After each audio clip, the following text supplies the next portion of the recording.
Welcome to the 307 podcast. Hey, how's your headphone volume, John? It's good. Not too loud? No, it's good. Okay, sweet. You know, we were talking about something earlier. We just got done with a little team PT this morning. Got us a good mountain bike ride in. Dude, I was impressed with your mountain biking skills, John. Hey, thanks. Yeah. It was next level. We don't have that at home. Well, are the trails in Arizona like really groomed or packed dirt or? Just more loose gravel. That's what I'm used to. That roots and the wet, like the water, the mud, we don't have that. Yeah. Well, Chad took you down the darn biggest washed out trail on the whole property up there. Your son got 70-something miles in the other day, right? That's right, 73.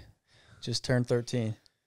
That's intense, dude. Yeah, what kind of bike was he riding? Gravel bike.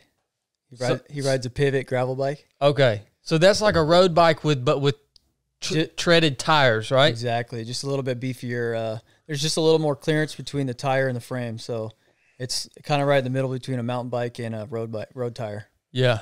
Boy, I bet you're proud of him. That's a haul on a bike, man. I haven't covered 70-something miles on a bike yet. Yeah.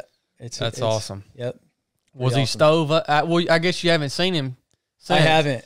He's pretty quiet. He could tell he was pretty proud of himself, but he was keeping it to himself. His mom, on the other hand, she was fired up. Is he still aspiring to go the SEAL route or the military route? How's he doing with that? I think he kind of goes back and forth. I mean, it's early. Yeah, he's young. I mean, I would like to see him do that, but my daughter's actually starting at Embry-Riddle this year, which is an aeronautical school, which is the coolest school I've ever seen. I didn't even know colleges like this exist. So seeing that with her, I think it would be an awesome fit for him too. So we'll see where he goes with it. How old is she? She turned 18. She'll be 18 in August. Dang it, man. Yeah. You got the whole spectrum covered as far as ages go. Yeah, we're getting there. Down to one. While we were out doing team PT, John was asking me, obviously, we're talking about, first of all, John's a cool cat. He really, and I know you would, but you fit right in with our lifestyle, our perspective, I think, our beliefs, and so we can have deeper than surface level conversations with John. So we're talking about the things that are kind of going on in society right now, because I think that we should talk about those things and we should be aware of what's going on in our nation and in the world. There's nothing wrong with that. By no means were we being negative about it. It's just part of the conversation that we were having on a PT.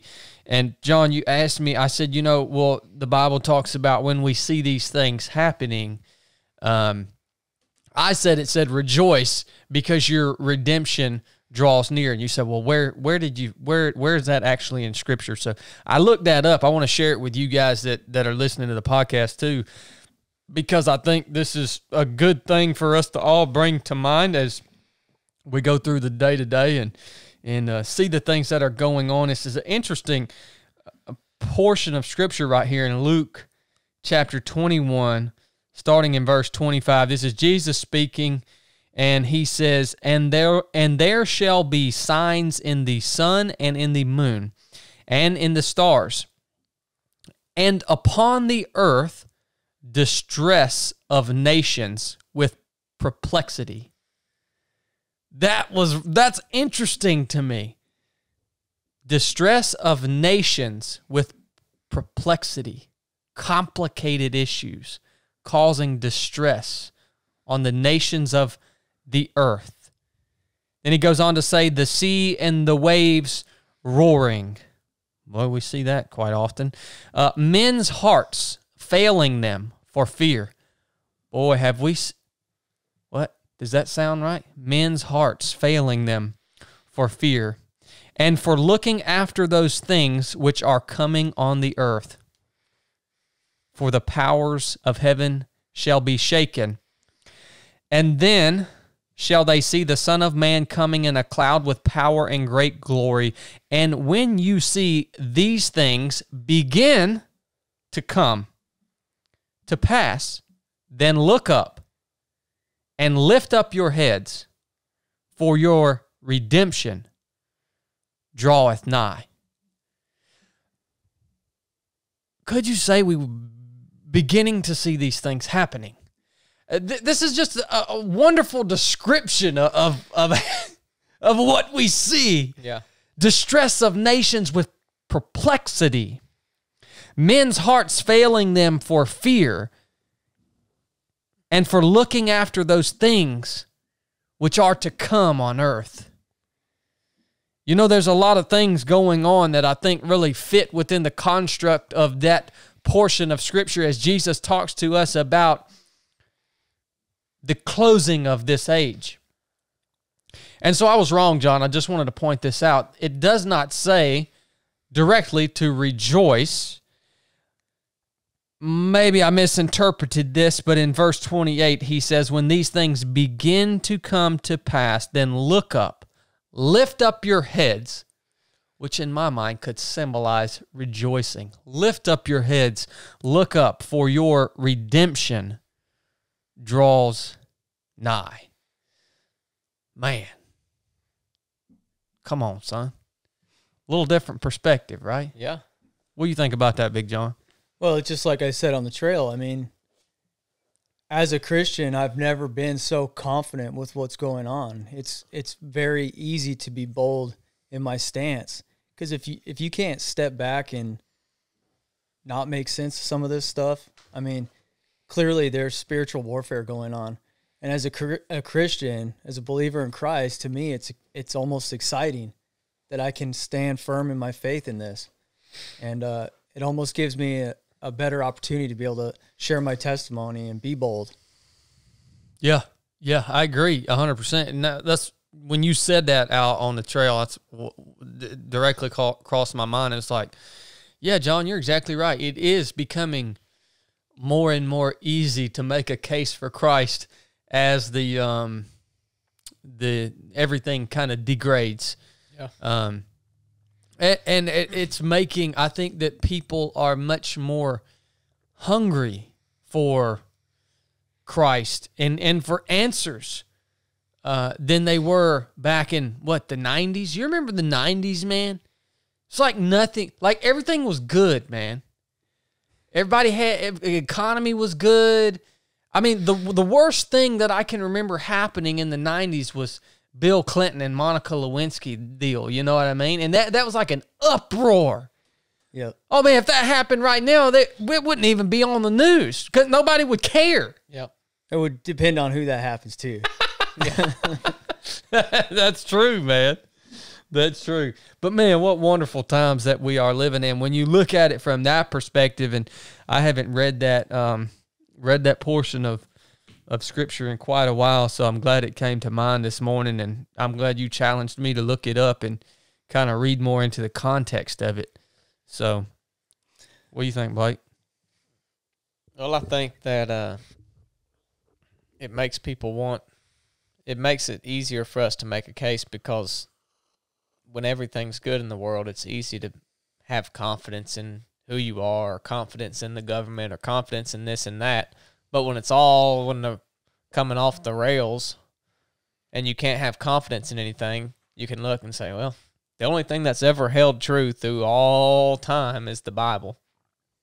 And that's a really good point John made, that it's easy to make a case for it, because it's always something you can fall back on that's always true and always right. Yeah, and I think there's more evidence. There's more evidence that you can present. And specifically, John pointed out the evidence of spiritual warfare, whatever you want to call it, the battle within the spiritual realm, and we being a part of that as humans. I think it is raging now, and us, because of our awareness of it and the way it works and the constructs of it, we do have much more, we do have many more, I think, tangible examples of it, you know, built into our day-to-day testimony these days. So I don't know, man. Solid stuff. Well, I've got some good news for y'all. I want to ask John here in just a minute. How was your experience in the airport? Oh, boy. I prayed a lot about it because it tends to drive me a little bit crazy. I can't get on board. It doesn't make sense. The logic's not there. And, you know, I actually handled it pretty well. But I just can't stand the hypocrisy in it. Yeah. Yeah. Well, you know, Blake forced us to fly last weekend, and we made it all the way through the airport unmasked. Well, let me first say, we walk in unmasked. You are brave. We walked in unmasked, and this guy says, "Whoa, sir, you guys have to put your masks on." And I said, "Well, all right, I've got my fake mask, so I'll put it on." Chad said, "Well, I don't have one." So he hands Chad a mask wrapped up in this plastic packaging. And Chad says, "Thank you, sir." And he stands there in front of the guy and unpacks it and holds the mask in his hand and hands the trash back to the man. And just, "Here you go, buddy. I really appreciate that." And walks on and never puts his mask on, just holds it. So awesome. You can continue on with your story. So we went right on through the whole airport, and it was really funny, man, because there were I was watching people. I wanted to see how they would react to us because obviously we were the oddballs. The airport was packed. Yeah, it was more. The Atlanta airport was more crowded than I had ever seen it in my life. Me too. I thought the same thing. It was insane, dude. Mm-hmm. And so we're walking through here, packed in here, getting herded around like sheep. And people are like looking at us, and they look at us, and some of them, mainly males, when they saw we had our mask on, they'd pull their mask off. Yep. It's empowering, right? And they were like, and I wanted to tell, and I was thinking some of these people, I mean, I wanted to like walk up to them and be like, "Hey man, I'm not exempt from wearing, like I don't have some medical, I'm doing this as a choice. So you can take your mask off too and be just like me." Right. And we're in the same boat. So that was really cool. Because like you said, it is a little contagious or empowering to others. We make it all the way through the airport, all the way up to the gate. The gateway, where you scan your boarding pass to board the plane. And here's this lady, Delta employee, and Blake quickly scans his boarding pass and heads for the gate. And I'm right behind him. And she covers the scanner with her hand. And she's like, "You cannot scan your ticket," talking to me, "until you put a mask on." And she proceeded to tell me that coronavirus was a real thing. I'm glad she told me that because I had forgotten. You know, it's been about 6 months since I had coronavirus and it knocked my butt in the dirt. So I had forgotten it was a real thing. I was thinking it was fake again. And so she told me that it was a real thing and that she had her mask on so that she could keep me safe and that I needed to do the same thing. So I went ahead and that I was not getting on that plane until I put my mask on. Yeah. So that was where we had to put it on at for the duration of the flight. So did you not have yours on? No, not when I scanned. But she let you go? Yeah. But he slipped by her. Listen, when you walk through the airport at 5 o'clock in the morning with your sunglasses on and you've got this big burly beard and you're half bald and your hair's sticking up everywhere and you look like you've just went AWOL. Ain't no either folks is going to say something to you or they ain't going to say nothing to you. You're going to get full force one or the other. And so that's the way Chad walked through the airport. That's pretty impressive. You made it all the way on the plane without a mask. Yeah. Yeah. I mean, I was drawing all of her attention. like Blake said, I did wear my big blue sunglasses the whole way through. I mean, I just wanted to look as weird as I possibly could. Just to, like Blake said, either draw attention to myself or like make people say, I don't really want to pick a fight with this dude. You know what I mean? And I guess it works both ways. But yeah, man, that was our experience at the airport. So I want to encourage you guys that are listening. If you're going to fly, you can make it through the Atlanta airport. And also what was that airport we flew into? Westchester? Yeah, White Plains. White Plains in New York. You can make it through that airport too without your mask on until you get to the gate. And then if you want to get on the plane, unless you slip through like Blake. By the way, I mean, if you guys want me to travel with you so I can draw all the attention to me and you can slip through the gate without your mask on, I'll do that for enough money. Well, or you could just act like you're eating the whole time. I was going to say, what if you're just eating pecans the whole time? You're good to go, right? That's what our buddy Connor said.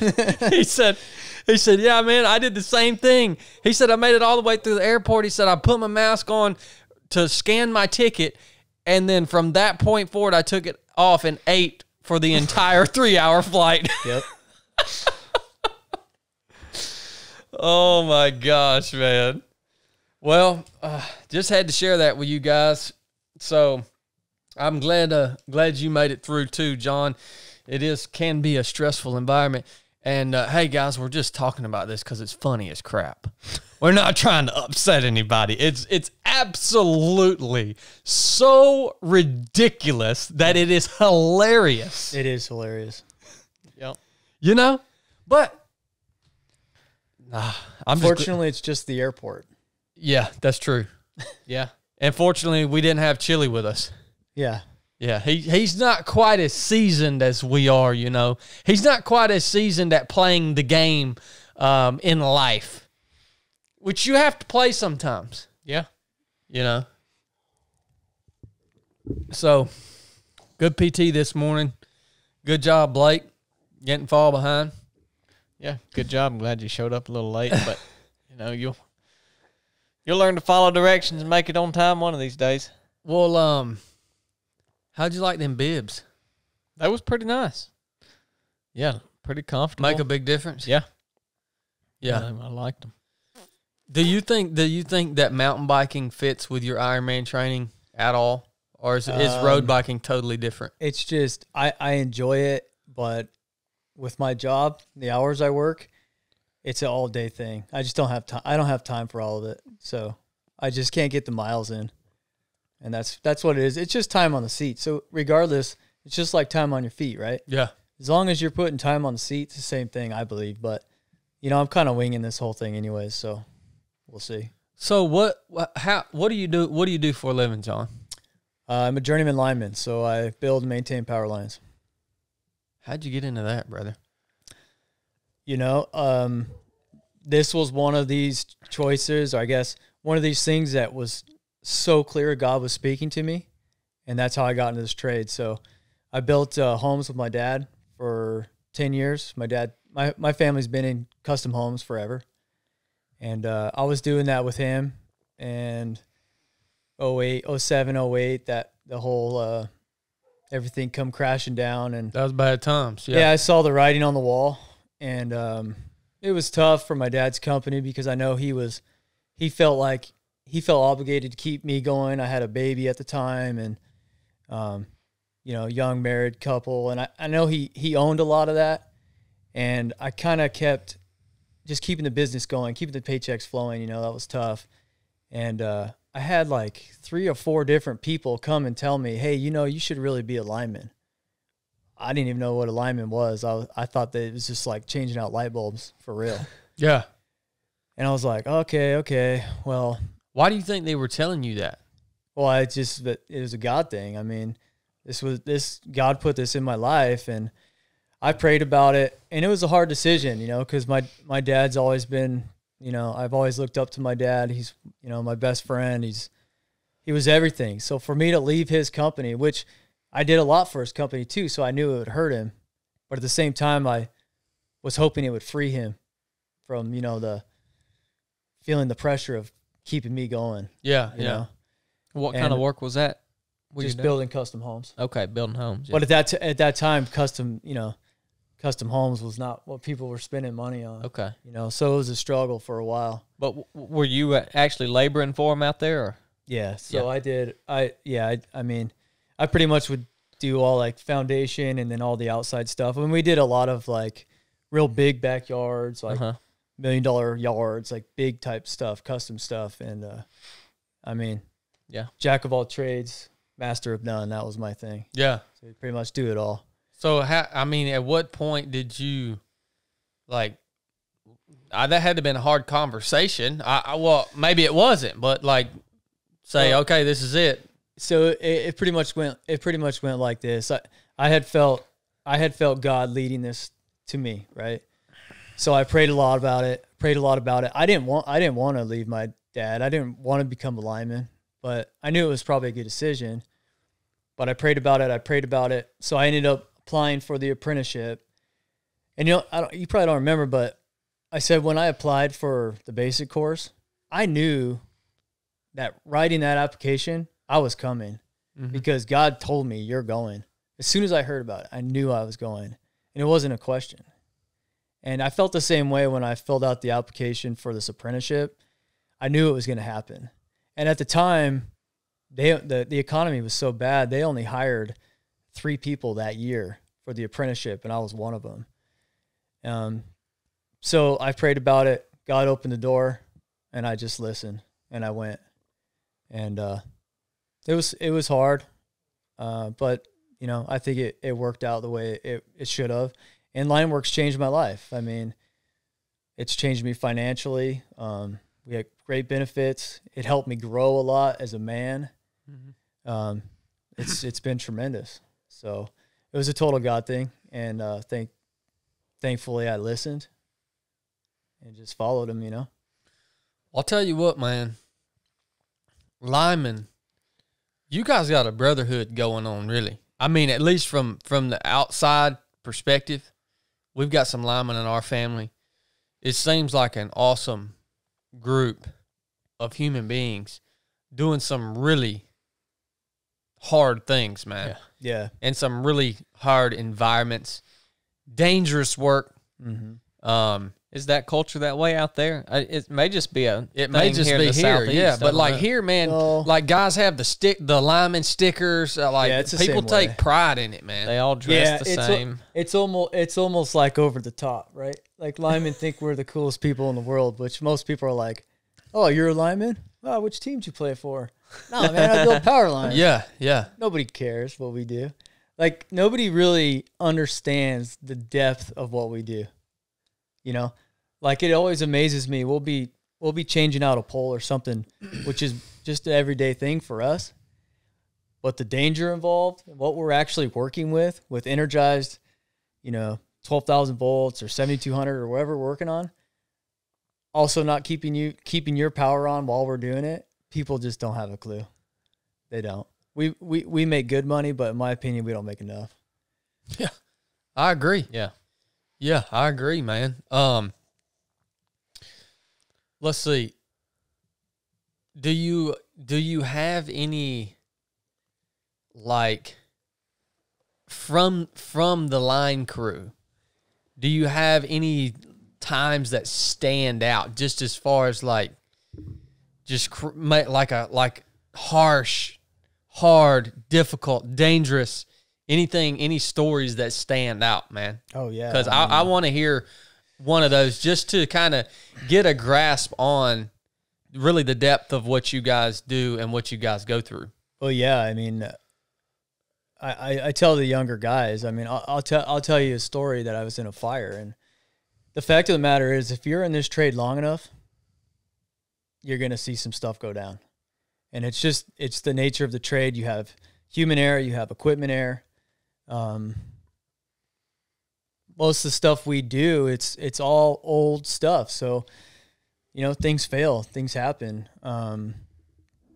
I've been in a primary fire right over my head with melting, metal melted into my body and stuff. And it Hold really on, just explain that to us real quick. it's okay. What happens He just there? passed over that, didn't he? Well, no, I mean, it's a good lesson, and it's a good lesson I tell all the younger guys, because it's a real thing that happened. And part of the thing with like what we do is you want to see it for yourself. Like, we have things in place that protect us, right? Like, our trade is written in blood. Things have happened that you've learned from, and you don't cut corners, right? So like, one of the lessons that you're told when you're getting brought up is that you don't trust anybody. You see it for yourself. You know what you're working on. It's kind of hard to explain with not really knowing electricity, but there's just things you see for yourself. Okay. Mm-hmm. And I was working in California, and we had in California, everybody's trying to make a name for themselves. So there's always a big push on work. And nobody really cares about the hands doing the work. It's always just a push to get work done. We're always under the thumb. So I think we had like a scheduled 15-hour outage or something. And the way they did this type of stuff is they just like take out a whole block of people out of power. And you'd have like 7 or 8 crews with cranes and changing everything out, just updating like a whole neighborhood. Well, as a crew, you would get like 2 or 3 poles a night. And then that's what we did. We got ours done. We were cleaning up, and a crew came up to me and was like, hey, we just lost a guy. We need you to go make these jumpers. Basically, you're going to take 2 wires and put them together. Okay. And like splice them together? Kind of. It's just like over-the-arm jumpers. So okay, it's making one jumper making a connection with 2 separate wires, pretty much. Okay. And normally when you would do this, you would never do this under load. You would never want to do what I did. And I got put into a bad situation, and I took someone's word for it. And what I thought I was doing wasn't what I was doing at all. But they failed to tell me that, and I failed to ask or look. So it's just as much my fault. Well, what happened is basically, to try to make it to where you can understand it, is I had a piece of wire that was 7,200 volts, and I hooked it up to another piece of wire that they had messed up the framing, and it went to a dead ground. So that 7,200 volts went straight to ground, right in my face. So I'm working out of a bucket, so it's a little bit over my head like this. Mm-hmm. But as soon as it came close, the world just came coming down. Just like massive fire. And I ducked, I hit the bucket, and I'm curled up in a ball just waiting for it to go. And those big circuits, they can see so much load without something happening. They just think it's more load. So eventually that circuit kicked, means it turned off, mm-hmm. and that fire stopped. But I came out of that bucket, and I thought for sure my face was like gone. Yeah. And thank God nothing happened. It was I got some shrapnel in me, and some of my stuff caught on fire, but I came out of it clean. When you made that connection and you said that power went straight to ground, mm-hmm. did it like blow up? Oh yeah, like my buddy said, it was the worst fire he's ever seen. But it was instant, like boom. Yep. It's just. Have you seen an electrical fire? I mean, here and there, maybe on a YouTube video or something like that, but they're nasty. Yeah, they're nasty, and that's the thing about our job. I mean, and the thing is too with our job, a lot of people don't realize is it's not just electricity. We work at heights. Yeah, I do a lot of helicopter work. We sag wire at 12 to 15,000 pounds. I mean, think about that: 15,000 pounds of tension weight. Like if you mess that up, you're gonna kill somebody. Yeah, Yeah. So there's just a lot to it. I mean, there's tons of stuff. I've seen it. I've seen a lot. Mm-hmm. So why do you think Jesus wanted you in this position, in this career field, in this trade? Because it sounds like you truly have faith that this is where you were supposed to go. Yeah. and what you're supposed to be doing with your life? It's a great question, and this is something I've been wrestling around with. And I actually go to something that you talk about getting here in this position, and I really believe, example. So one of my best friends, I've known him since he's been in day one in the trade. So like I've known him for 12 years. When I came home from the proving ground, I had an awesome moment with him. We had an awesome talk. He accepted Christ for the first time. And he told me after the fact, he says, you know what? You realize you've been talking to me about the same thing for 12 years? And that's it. And I think linemen, traveling trades in general are a rough group. Yeah. You got a lot of alcoholism, drugs, infidelity, all these things, right? And I truly believe that I'm seeing, not just with me, a few guys, a few close friends of mine, and that ripple effect we were talking about, it works. Mm-hmm. And it's a slow process, but I really believe that we are actually, serving God's kingdom through this trade. Yeah. And it's a rough trade. And, I've never been a preacher, and I've always just looked at life that, look, you're not a preacher, you're not a preacher, but you could choose the way you carry yourself. Yeah. And to know that actually works. Like when he said, you've been telling me the same thing for 12 years, and you realize like, wow, this is working, And I want to talk about that, John, because this is, I think, a really valuable topic, because we've got a lot of men and women that listen to this podcast that are in trades, that are working, whether it's in law enforcement, fire. We've got tons of linemen that listen to this. So people that are in those same, dude, a line crew is essentially a SEAL platoon, but they're not going to war. They're deploying to work on power lines. So you guys are facing the same, guys and girls are facing the same temptations that we face out on the road, right? Yep. And even deeper than that, we talk about body, soul, and spirit. So we're talking about more soul and spirit issues, but even body, man, it's so hard to keep your body healthy when you're traveling, when you're doing that type of job. It's super. So look, man, you talk about this being the harvest essentially being ripe within these subcultures almost, whether it's linemen, a SEAL platoon, a police department, a fire department, and your buddy says, you've been telling me this for 12 years. You now feel called and have felt called to be a light in this dark place. What does that look like from day to day? Like you say, you're not a preacher. How are people seeing Christ in you, or how are you approaching them and telling them about Jesus? How does that work, man? You know what I mean? And this is for people that are in this position, man, that they need to understand that if the harvest is ripe, how would you say to go about being that light in a dark place? You personally. Yeah, I think this is where, since I became part of the body of 3 of 7, where you guys have really helped me understand this. Because I can look back, my wife's name's July, and I can look back at our marriage, and I could say like, babe, how do you have such like a communication with Christ? Like how are you feeling so connected? Like I don't get that. I don't feel that.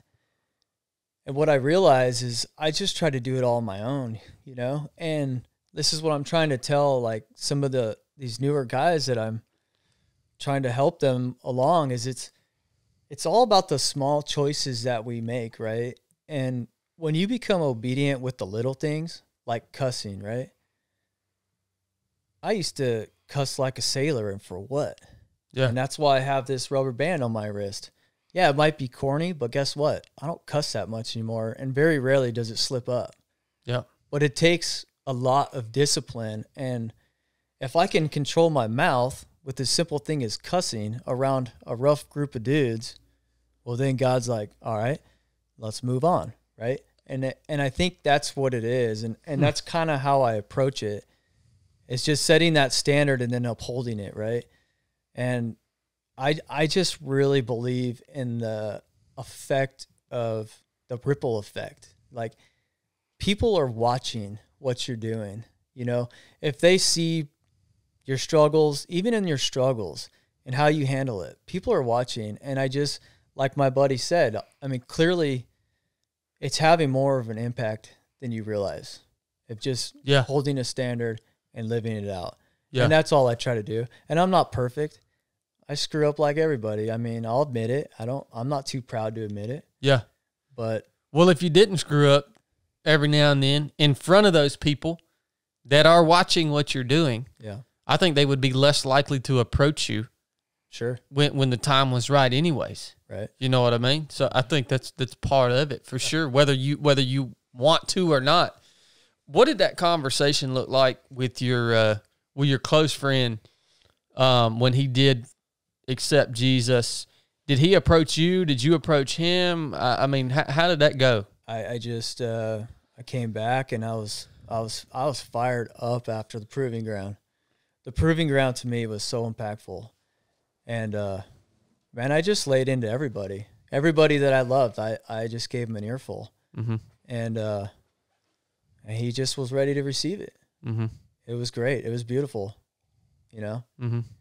And what were you sharing with them? You talk about giving them an earful. What were you sharing with them? Just that, you know, like just what I've learned about small choices, the impact they make, just living your life to a standard. And that's the thing about this guy. He's an amazing man. He'll do anything for anybody. He's living biblical values. He just doesn't realize it. Yeah. You know? And, you know, I don't really know what happened. I think God was just tugging his heart at the right time, and he was just ready. Well, like I said, this was 12-year conversation, you know? Man, praise the Lord, brother. Blake, you got anything? No, not at this point. Okay. Well, yeah, man, I think that's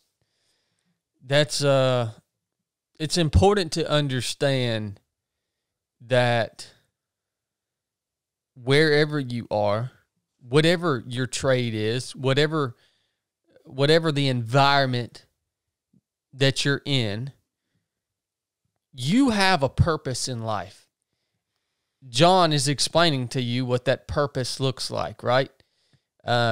Your purpose is to be a light and to show others an example of what a child of God looks like.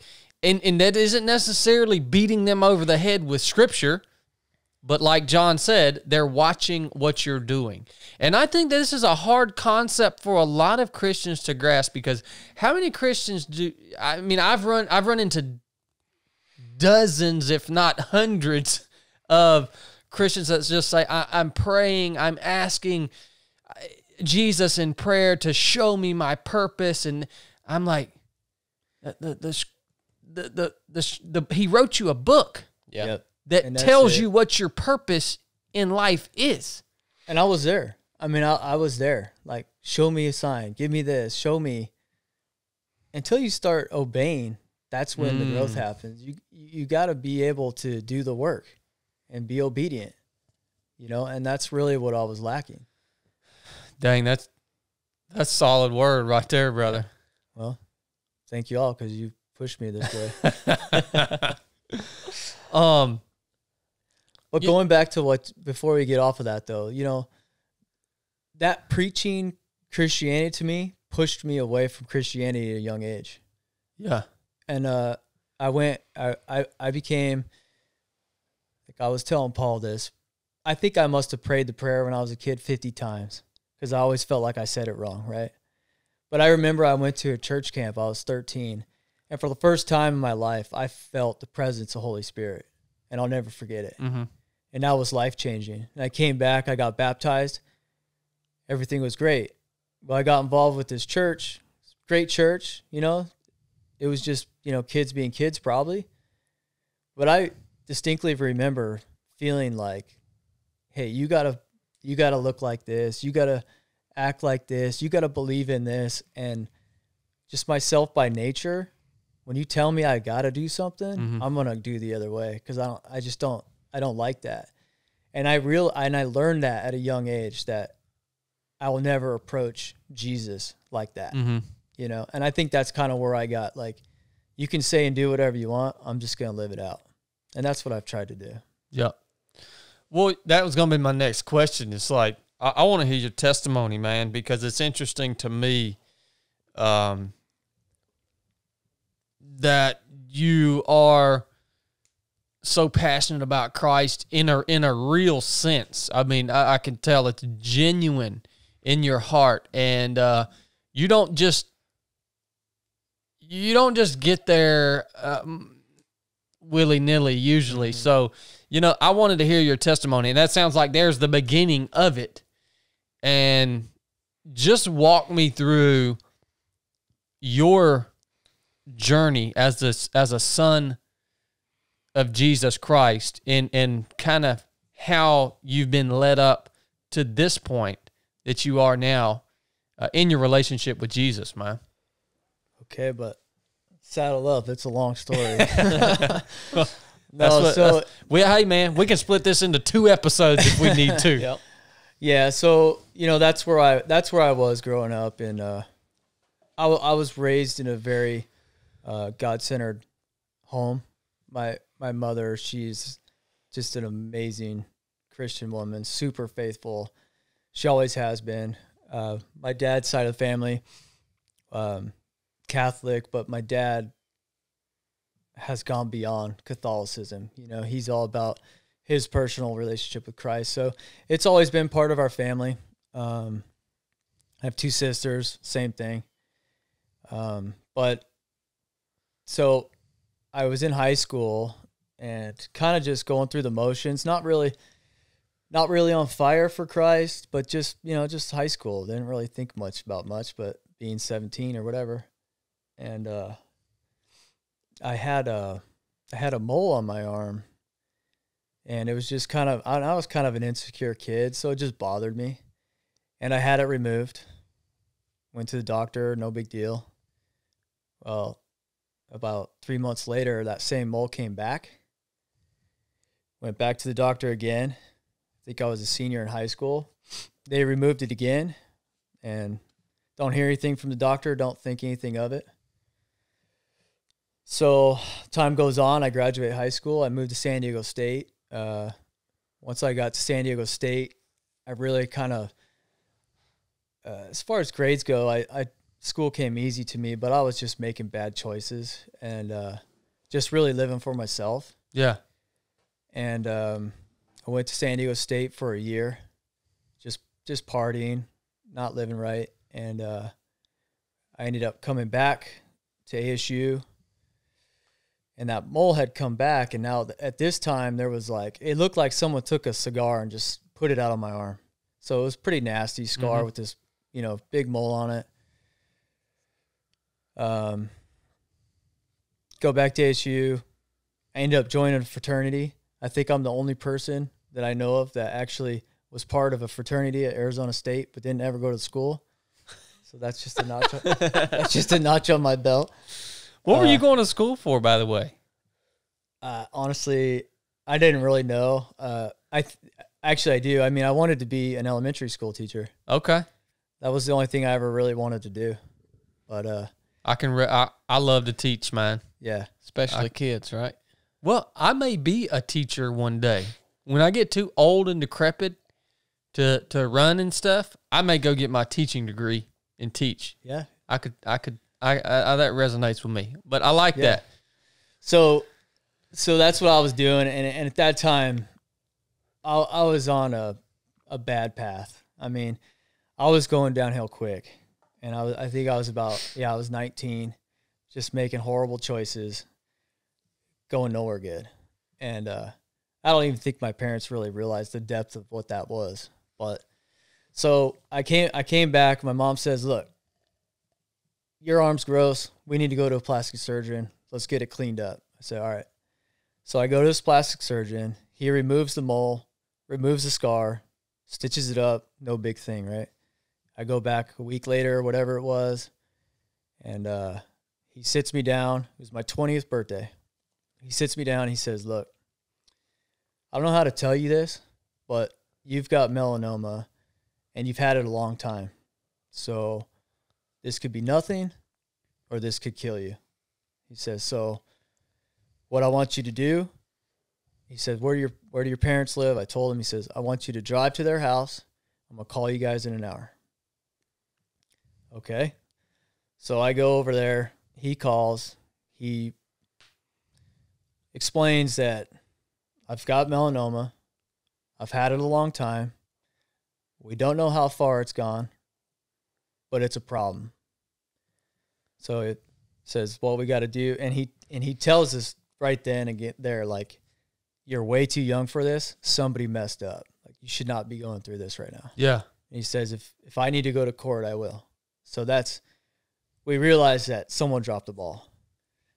Well, on those first 2 times that was removed, that should have been checked. Right. So looking back, those initial biopsies, the lab the lab people said, look, it could be Spitz nevus, which is nothing, or it could be melanoma. But the fact of the matter is, you didn't do a very good job getting clear margins, so do it again. And both times it says that. And we were never told anything. We were just told we're good to go. Yeah. And you don't think about that. Especially at that age, man. Like, who's thinking about that? Well, and you probably don't want to push the issue if they're telling you almost no news is good news, right? Yeah, exactly. I mean, so we didn't think anything of it. So what they said is, look, we got to see how far this thing is. So they go in, they do a wide excision. So that's what that big scar is. Yeah. So they took all this out, and then they cut my nerve right here. They went in through my armpit, and they took 3 lymph nodes. And then they said, okay, well, we feel good about your arm. We think we cleaned it out, but now things just kicked up a notch because it's in your lymph nodes. So now, in 2000, you're pretty much dead. They didn't have anything for melanoma, and now it's in my blood, stage 4. You know, that's basically how it's presented to us. It's 20 years old. 20 years old. So we say, okay, so what's next? So they go, all right, we're going to go back in. We're going to take 10 more lymph nodes and see if it's skipped lymph nodes, if it's traveled further, or where it's at. So I go back in for surgery again. They take out 10 more lymph nodes, and that was it. They were all clean. So, okay. So now I got to get with an oncologist and see what do we do from here, right? So I get with this oncologist. This man was in Time magazine for one of the top oncologists in the world. How'd you get hooked up with this guy? I have no idea. I'm not sure. Huh. I was 20. I didn't really, I wasn't involved in that stuff. Yeah. But so he says, this is bad. This is a bad situation. So he said, we got a couple options. He said, really, the only thing we have right now is a drug called interferon. And he said, interferon, it's a nasty drug. He said, basically what you can expect from this drug is think about the worst flu you've ever had and inject that into you nightly. That's what you're going to feel. He said, the second thing that's bad about this is suicide.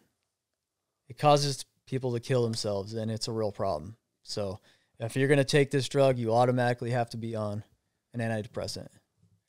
And I go, oh, that's awesome options. What's plan B? He says, all right, so we're going to send you down to U of A Cancer Medical Center. And, they're cutting edge technology, research, this, that, and the other.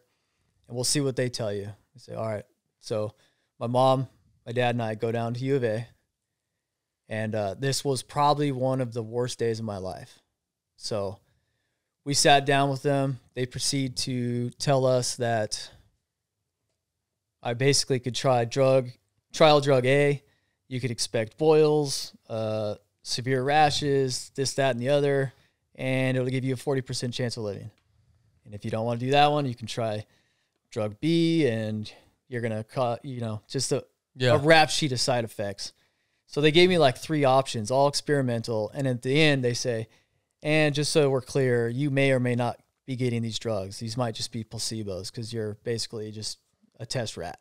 Holy smokes. Dang. And I have never, ever, I don't think in my whole life I have felt this defeated as I did from there. And I just remember driving back to Phoenix from that U of A Cancer Center, and we were just silent. My parents and I think, really finally understood the magnitude of the situation. So we came back, get with my oncologist, and say, well, we're not doing that. So I guess we'll do the interferon. So where's the cancer at in your body at this point? Because you said they took the 10 lymph nodes out. So it started, that mole was right here on my arm. Yeah. And melanoma is the slowest moving cancer there is. At least that's what they told me. Okay. So the fact that it started here, it should have been just like, so many people get melanomas removed, it's no issue, right? Yeah. Well, that's what it should have been. But because of the fact it got missed, it had been traveling for 3 years, and it came all the way and got into my lymph system. So once it gets into your blood, now you got a problem. Okay. Now it's stage 4. But with that being said, I also believe that this was a huge part of my success, was that I believed back then that God used cancer to pull me out of a bad situation. Mm-hmm. I firmly believe that had I not got cancer, who knows? I mean, I was headed on that trajectory. So you go back to this doc and the original oncologist that you saw that offered you this medication, and at least you know this one he's offering you couldn't potentially be a placebo, right? And you're just dying while you're taking it, right? And you're not actually even taking a real medication. Obviously, that's the route I would have gone too. Right. Were you feeling any side effects from this cancer, like? The cancer, no. I had no clue. So you would have not even, you didn't even know you had it. No clue. If they wouldn't have told you, right? Correct. I had no clue. So that makes it even harder to then go and take this medication that's going to make you feel well. And that's the whole deal. That it's all presented off fear, right? It's all fear pushed, and it's all numbers. Like, we feel good about the surgery, but if you take this, you've got a 60% chance of surviving. And if you don't take this, then you only have a 30% chance. So they run these numbers, and it's just kind of like, what the heck are you supposed to do? I mean, at least for me, I did whatever I had to do because you're trying to live, right? So, I mean, I didn't really feel like there was a choice there. There wasn't much to talk about. I just knew I wasn't going to be a lab rat. And that's the way they made me feel. So what'd you decide? So we started the interferon, and how it worked was I would go into a room about twice this size, and there would be people all getting chemotherapy injections. Granted, I was the youngest one by far, but I would go 5 days a week, and they would put an IV in, and it would take about 3 hours if I remember right. And they'd inject that in, and I would go home. And then when I went home, it was like massive migraines, 105 temperature. I hit that numerous times. On average, it was about 103, 104 temperature, body aches, throwing up, diarrhea, you name it. Like I say, the worst flu you've ever had, do that every day. Every day. So I did that. I did that for, I believe it was 6 weeks. And on top of it, like I said, you had to be on an antidepressant to do it. Mm-hmm.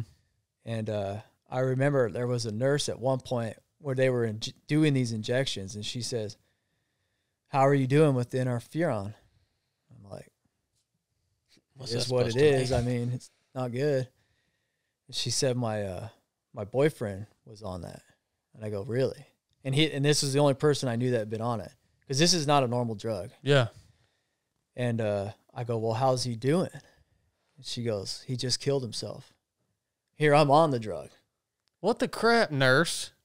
What the crap, man? I think she was, I don't remember having any bad, I don't get a bad thing from it, but okay. I just, Doesn't seem like a good thing. I think she was probably grieving too, I mean, it wasn't like that, but it was also like, man, this is real, So I went through 6 weeks of that, and then Were you struggling with any suicidal thoughts or any? I'll get there. Okay, all right. So then, mind you, I'm 20 during this time, and I'm still trying to live a life as a 20-year-old with my friends. I had an apartment, and so once those 6-week injections were done, what they would do is they sent me home with needles and the medicine, and I would inject myself every 3 days.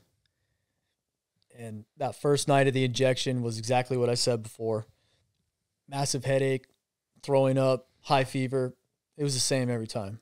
The second day would be like a little better. The third day would be like a little better, but then it was back right at it. Yeah. So it never went away. It was just a constant cycle to the point where I forgot what I felt like. Like I forgot what it felt like to feel good. Yeah, yeah. But during that time, I was living in an apartment, still doing these injections. Mind you, all my friends were still in college and they were doing their thing. Here, I'm just struggling along. It was really stupid looking back. But there was a time that we were all hanging out around the pool, and I'm all jacked up on chemo, you know. And I walked home, and I'm from Arizona, so it gets hot. Well, so does the ground, asphalt, concrete. It all gets smoking hot. And I was walking back to my apartment on the 3rd story, and I passed out on the stairs. And I hit my face on the stairs, and it actually burned the whole side of my face because it was so hot. And I don't remember if that was kind of the change, but I remember leaving after that. Like I went home. I went to my parents. Yeah. Because I couldn't maintain that lifestyle and do what I was doing. Yeah. So I went home. I'm taking the injections. The protocol for the interferon was 12 months was what they wanted to do for a year. So I'm taking the injections. Well, it kind of got bad, and I mean it was good and bad. So I started about probably 180, 185 was kind of my walk around rate. I got down to, I think the lowest on interferon I hit was like 132. Dang. So I lost a ton of weight. I wasn't sleeping. I had been taking Paxil, which is a nasty drug, I think. And on top of it, I felt mentally like I was strong. So I felt like I could take more than they're telling me. So I was taking more than they told me to take, and they never adjusted it for the weight I lost. So I was probably taking way too much, you know? Yeah. And I just had that mindset like, I'm tough, I can deal with it. It'll be better.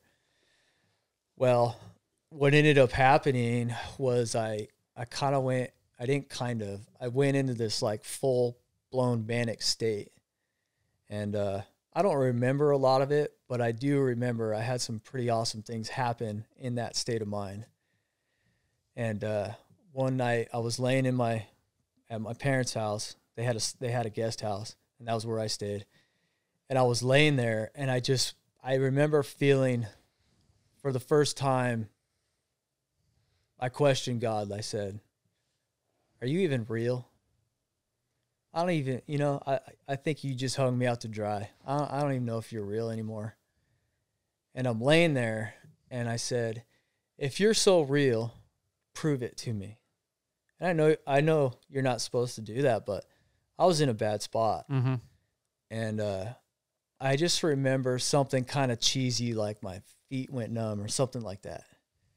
And I was like, "Really? You think that's going to believe you?" I said, "Prove to me you're real." And I swear to you with everything that I am and my truth, that out of nowhere, I get just this piercing pain in my wrist that had me buckled back in my bed, like someone was piercing my wrist to a cross. And that lasted probably about 20, 30 seconds. And then it released. And I just said, "I'll never question you again." And that was one of the greatest moments of my life. Dang, man. Yeah. And after that, and granted, I went into the hospital. They thought I was bipolar, all this stuff. But during that time too, I could remember getting in my Jeep and just going for drives. And I would just connect with people. And I would stop, talk to people. And I believe that Holy Spirit was with me during those conversations and telling people whatever they needed to hear. Mm-hmm. But they ended up putting me in a hospital, and I went through a whole bunch of stuff, and they ended up pulling me off of the drugs. That it was just having too many negative effects. Yeah, and so you talk. It's interesting to me that you. I'd like to hear more about like that. You said you went into a full-blown manic state. You wind up in a hospital. Like, what does that look like?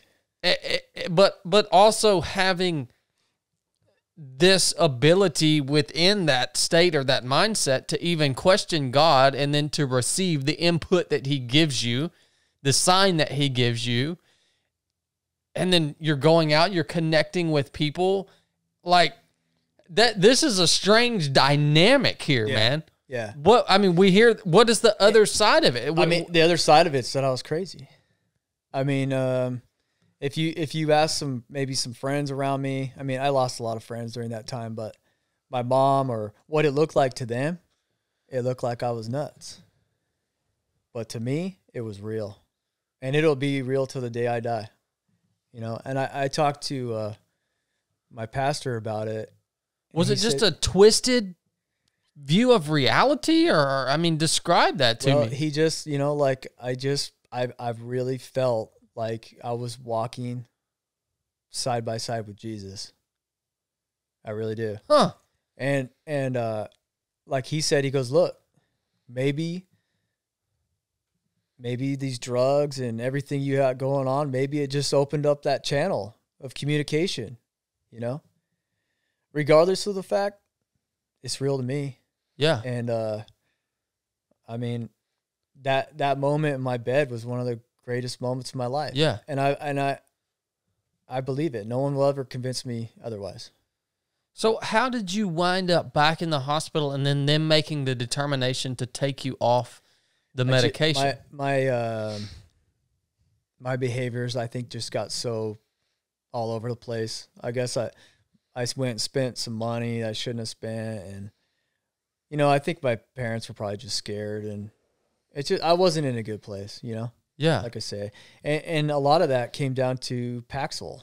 It seems like everything I did, it'd be like maybe a 3% chance that you could get these side effects. Well, I got them all. And what is Paxil? It's an antidepressant. Okay. And in order to take interferon, you had to be on an antidepressant. So, yeah, it could have been that, that it causes that manic behavior, just that impulsive behavior. Mm-hmm.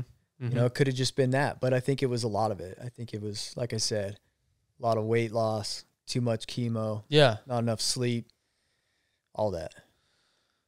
Well, I'm still, and I feel like you're holding something back on me because I'm still trying to grasp this picture of feeling, of having the feeling that you're walking side by side with Jesus. That's an interesting statement. But, you would think that that would produce good results, not results that would wind you up. Like if you had that feeling that you were walking side by side with Jesus, and like you said, it's not even a feeling to you. You're saying you can't convince me that this wasn't the reality. You would think that would produce good results and portray good things. So what was there, I think you're very passionate about the spiritual warfare side of things. Was there conflict? Was there some other more of a sinister or evil influence producing the negative? I don't think so. I think that my reality was just not everybody else's reality. Like I almost felt, looking back, just out of body experience. What I was seeing and feeling, nobody else saw and felt. Like it just, I think there were good things. I can remember having conversations with people, and they just be bawling. I don't know these people. And that's Really? why I say you won't convince me otherwise. Wow, man. But from an outside perspective looking in, I mean, they You look like a thought I crazy was man. bipolar. Yeah. They Yeah. tested me for being bipolar. So And how long did that last? honestly, I'm not sure because that time was so hazy. Was it like a year or like months? Or? No, just probably. I bet it was probably like a progressive month. Okay. Okay. And then, like I said, they pulled me off because they just said you're having too many complications. I've never heard a story like this. This is very interesting to me. And so when they pulled you off the medications, how did that affect you? Yeah. So You know? So they pulled me off, and at the time, I think I made it about 6 months. And like I said, the protocol was a year. And they took me off. The plan was to take some time off, get some bearings underneath you. We'll talk about it. So I took that time off, and I basically just told my oncologist, I'm done. I ain't doing it anymore. Not going to happen. I said, I'm good with wherever we're at. So I went and I got a job. I did the training. So about a month had went by with nothing. And I just remember getting this overwhelming fear that I'm not doing enough, that I'm quitting too early.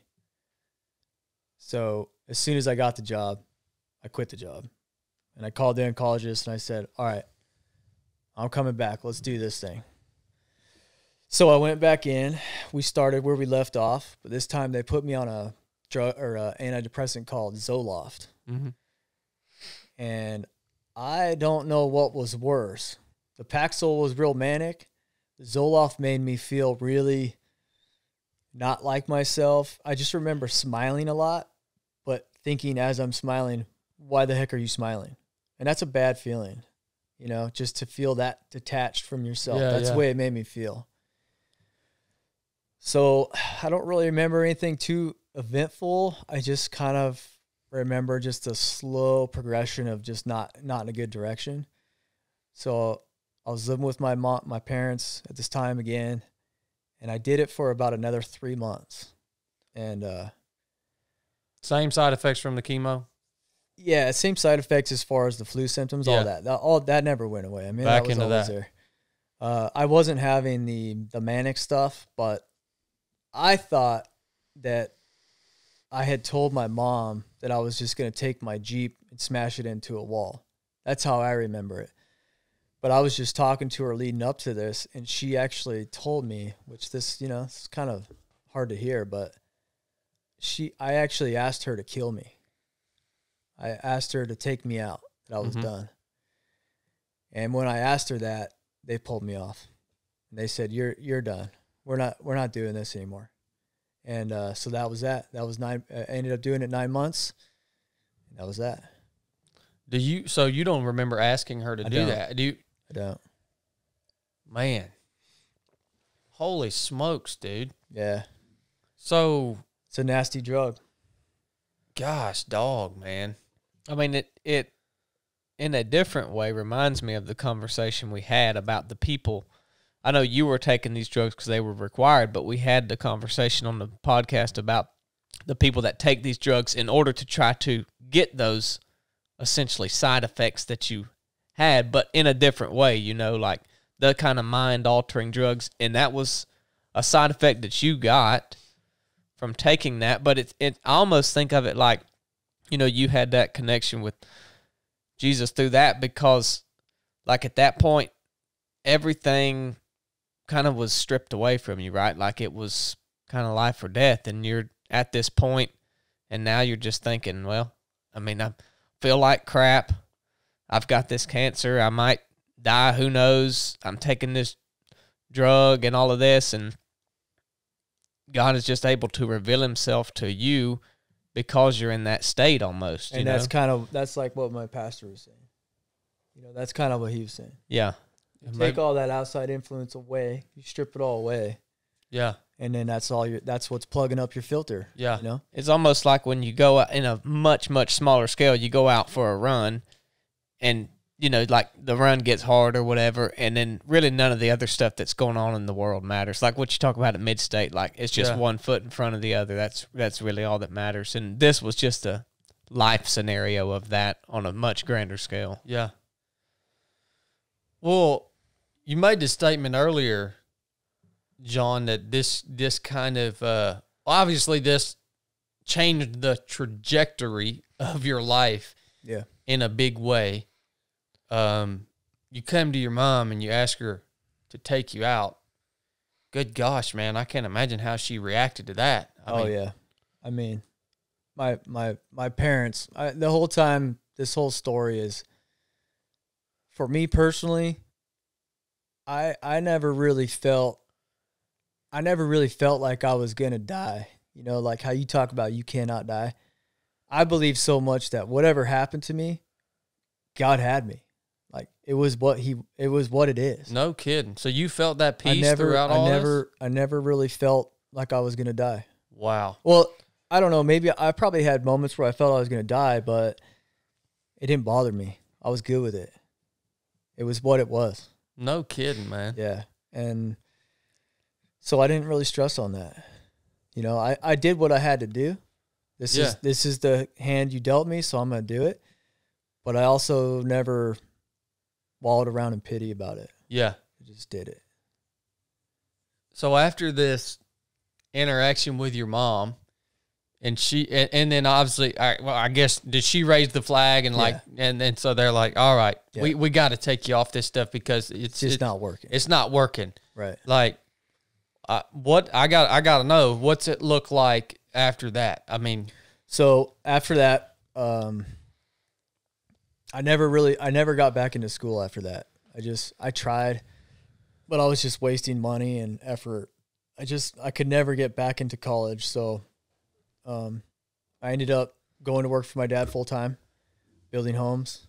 How fast do you recover mentally? Like how fast do you, because like you said, when you approached your mom and you asked her that question, life was so hazy. The reality was so warped at that time. You don't even remember that. Like, how long did it take before you came back to where you were feeling like John again and you were back in control? I don't really remember. It was that hazy. Yeah. That I'm not real sure. But eventually you worked yourself back into that. Yeah, I think it came back pretty quick. Okay. I don't remember it being well, it's almost too like big of a you deal. didn't get that way yourself. The drug made you think that way, and it's like you take the drug away and you kind of get your that's what I'm wondering. Your mind back. Yeah, it's a bad feeling. That's one of the worst feelings I had of this whole thing, because this happened numerous times where you really feel disconnected from yourself, and that thought of like, who am I? Like truly, who am I?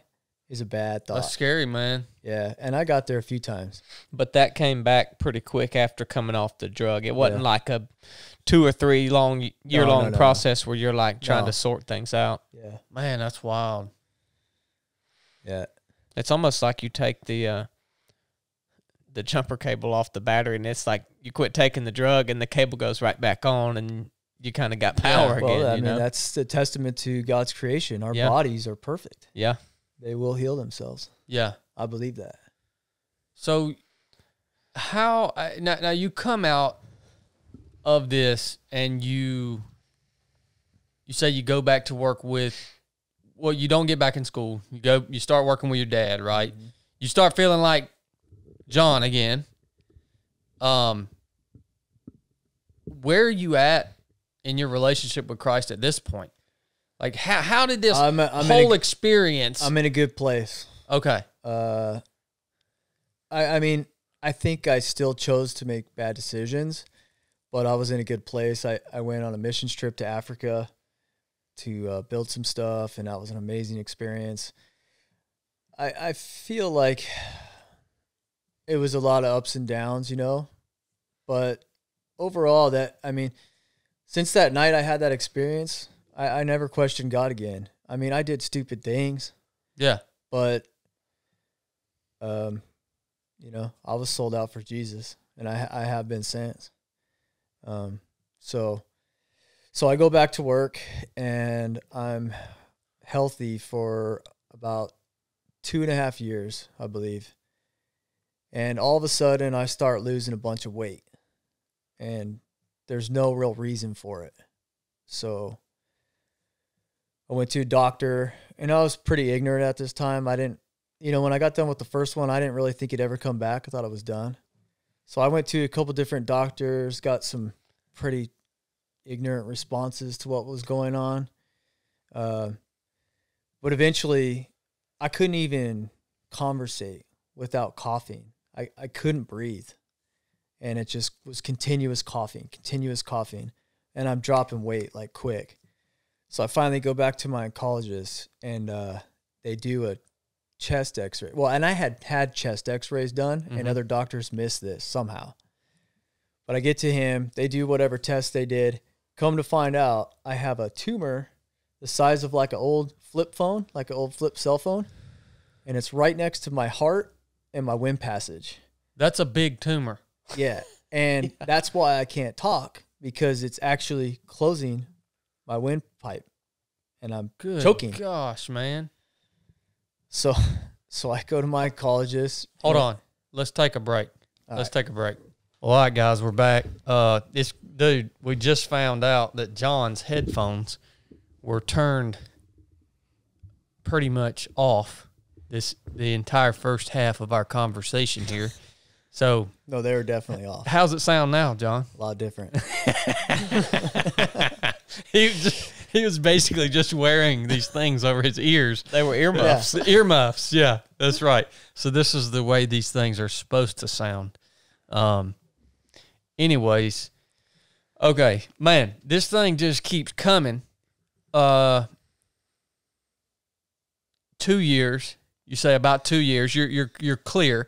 You go you start dropping all this weight. You get to where you can't have a conversation without coughing, and you go get a chest x-ray, which had been done prior. They hadn't seen anything, but luckily now they catch a tumor the size of a cell phone, old flip phone, next to your heart and your windpipe. What in the world, dude? Yeah, so what is that? What goes through your head when you get that news? I don't remember, again, I don't remember being real afraid. It was what it was. And so we go back to the doctor, and the doctor says, this is bad. He goes, this is real bad. They gave me a 5% chance of living through this. So 5%, that ain't good, brother. Yeah, no, it ain't good.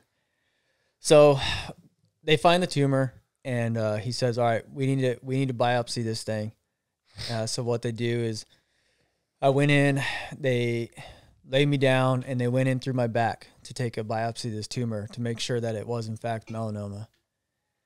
Well, during that biopsy, they punctured my lung, and I went home, and I couldn't breathe.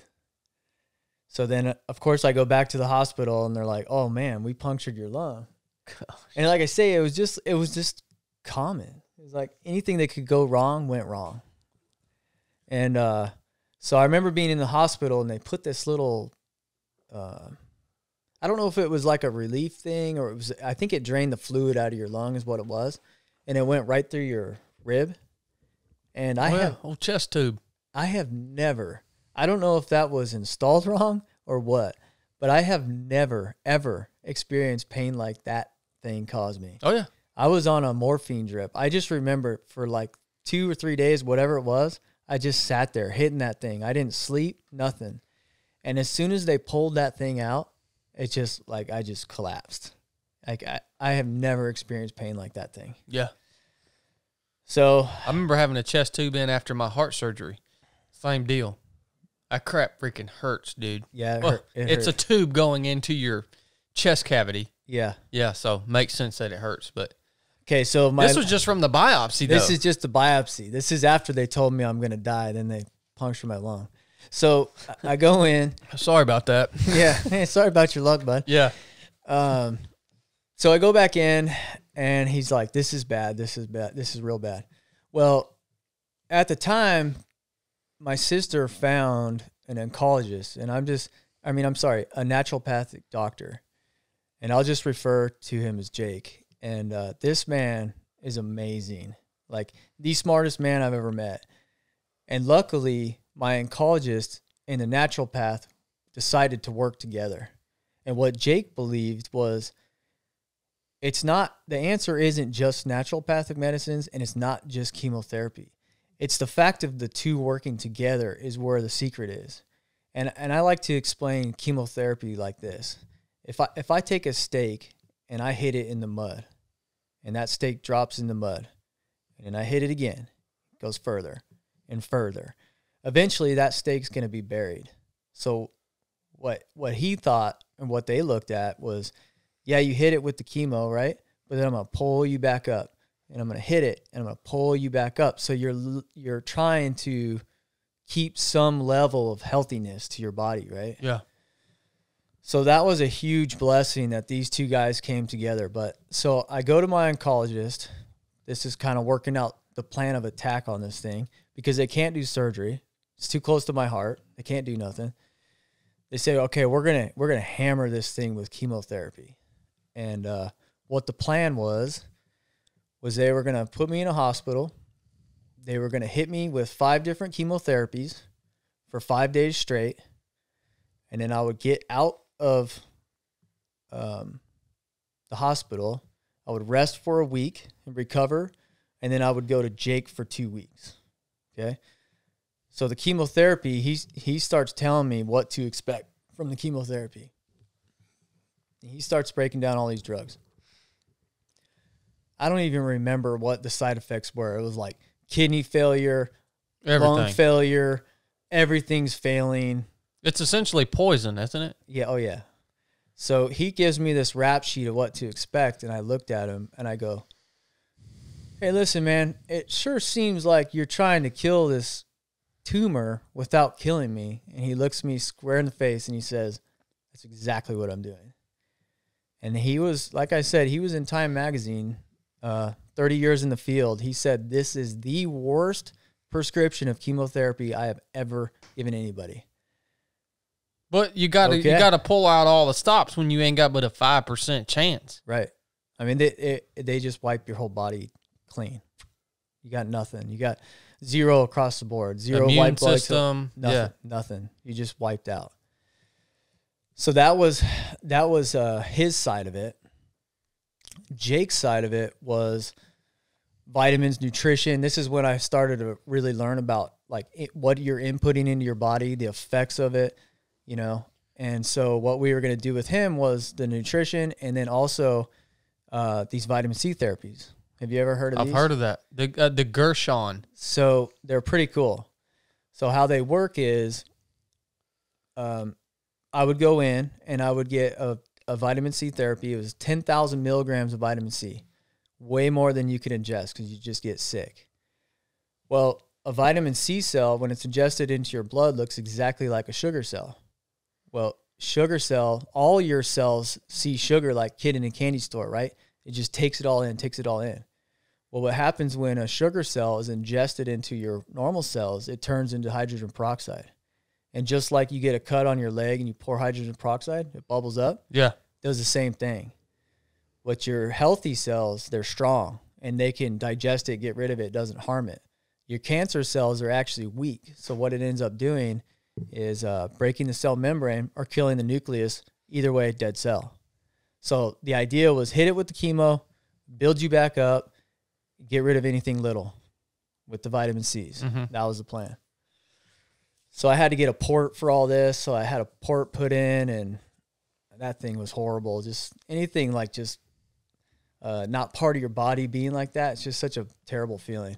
And it went straight into my jugular. So the chemo was just plugged right into my chest. So, okay, all right, here we go. So I go in for the first one. Just an absolute disaster. Like way more than you could even imagine. I describe it as like Exorcism Sick. You know the movie where she's just like projecting vomiting? Mm-hmm. That's the sickness where it was. Mm. And like I said, my poor mother was there the whole time through all of this. She's just a saint. But so one of the drugs was called interleukin. And it was a little bag about like this, and it was on day 5. The nurses wouldn't even touch the bag that the chemotherapy was in. They had these big rubber hazmat gloves, and they would hang that bag, and I would get 4 drops of that per hour for 24 hours. And as soon as that drug hit my body, lights out. I don't remember anything. All I remember was waking up and get me the heck out of this hospital. And that the nurses actually called that the devil's drip. That was their name for it.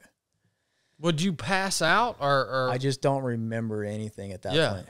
It just was that violently sick. Holy smokes, man. Yeah. So I get through the first round of chemo. I rest for a week, and I go to Jake for now his protocol, our plan. And I go in there. I think I was 24, 25 at the time. And I went in there just bawling. And I said, dude, I'll die. I ain't doing this. Not going to happen. Not worth it. You're not going back to the chemo. I am doing it again. Yeah. And he's, just like I said, just an amazing man. I just can't say enough about this guy. But now, by the way, why can't you reveal his actual identity? I don't know. Can I? Is that cool? I reached out to him. I never heard to him. Well, he goes by Jake. His name's Dr. Jonathan Pasenka. And like I say, first of all, you got to understand this whole cancer world, you're pretty much just a cow and you get pushed around. No, there's no real person to person.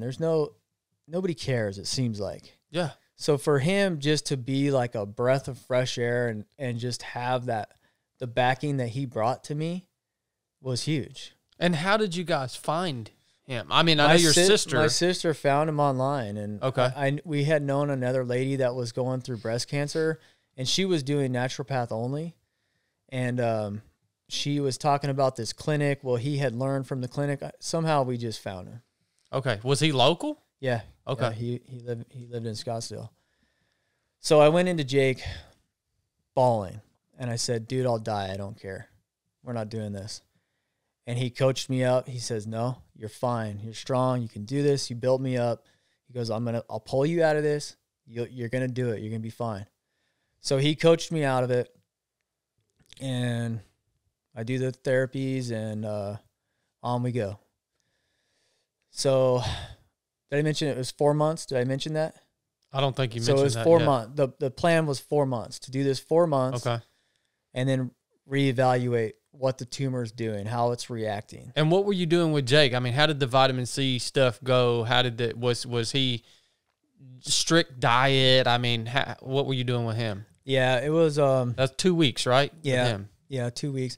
Yeah, total change of diet. I mean, we had a big awakening to I mean, it's just so messed up looking back. Like going back to the interferon, I'd be in a room with 10 other people getting chemotherapy, and they'd be handing out popsicles and cookies to make you feel better. Yeah, yeah. Like, how messed up is that? Yeah.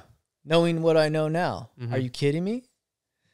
So I learned a lot. So the diet changed. I was on a whole rap sheet of supplements, and the vitamin C, was it working? I don't know. But the fact of the matter is I really loved that guy. Mm-hmm. And he helped me get through it, build me up through that. Mm-hmm. So I go back to the hospital. Second time goes. I don't remember anything too eventful. I'm just getting weak. And I mean, I'm basically dead man walking. Like I looked like I was dead. I got down to 126 pounds on that. So that's, dropping 50 pounds, quite a bit of weight. Yeah. So I go to the third one. At this time I'm bald. I'm just a mess. It just feels terrible. Any evidence that it's working? Nobody checked. I mean, you don't check. Oh, okay. It's just this was the protocol. You're going to do it, and we'll evaluate. Okay. So third time I go in, same thing, get through it, get out of the hospital. I go home, but this time I'm recovering, and I'm starting just to puke up blood, and I mean a lot of blood. It wasn't a little bit. It was scary.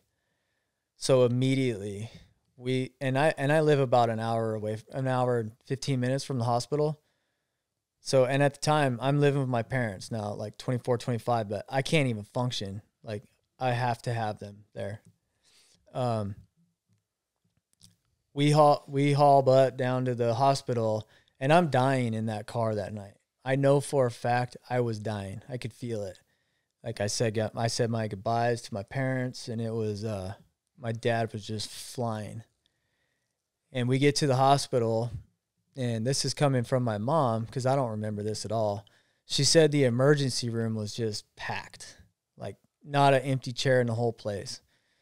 And she said that there was this old man that worked at the hospital that he seemed really out of place. Just an old, like, real sweet man. And he took one look at us and immediately put me in a wheelchair and immediately bypassed everyone and took me back. And we never saw him again. And she believes that that old man was an angel that happened. Because I was dying. I believe with my whole heart I was dying. Come to find out, I got staph infection in the last go around in the hospital. And mind you, I have zero immune system. Yeah.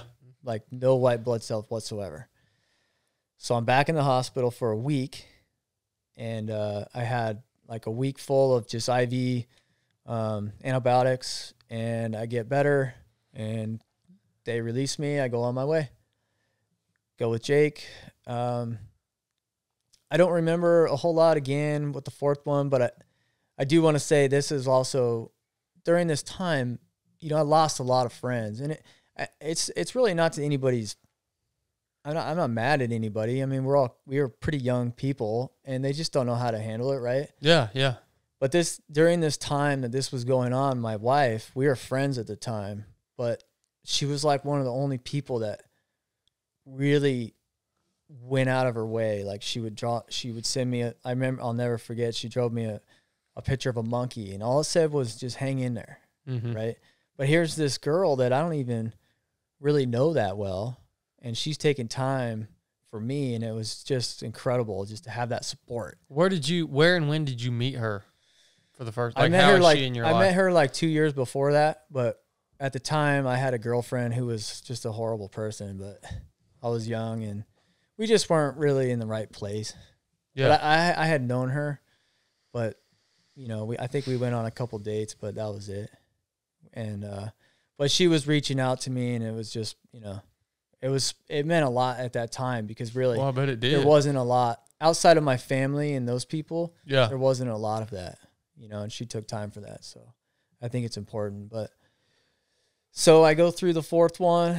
Again, I don't remember much. I just remember getting through it, and I go back to the doctor. I have some tests done, you know, CAT scans, PET scans. I've had more of those than you can, who knows how many of those I've had. So I go back in to see what the results say. Where do we go from here? Because that was the plan. Where do we go from here? And I go in there, and he says, John, I don't have any scientific explanation for what I'm going to tell you. I've never seen anything like this in my career, but your cancer's gone. I go, what? Huh. He goes, it's gone. He goes, you got a wadded up piece of scar tissue in your chest. That's it. And that moment was almost like that moment in my bed where it was like, I got you. Mm-hmm. It's amazing. And I tell people, I tell the medical field, they look at my rap sheet and they're like blown away I'm alive. What was your reaction to that news? I mean, that's big news. What's funny is I had a tattoo appointment at the time. And when I felt that, I called my pastor friend. I was like, dude, this just happened. And I changed my tattoo. And I got tattooed and celebrated. What do you do? I've truly felt God touch me and heal me from an unhealable thing. So, and mind you, during this time, I had a huge prayer group. My sister's community's massive. I bet you I had, who knows, 20, 30,000 people. I really believe there was that many people praying for me. My family was super supportive. So I had a lot of people backing me up, but God truly touched me and healed me. Through this process, Did you have the capacity to pray yourself? I'm sure I did. I just, it was so intense. I just don't remember a lot of it. You know, there's just no real clarity during that time. Mm-hmm.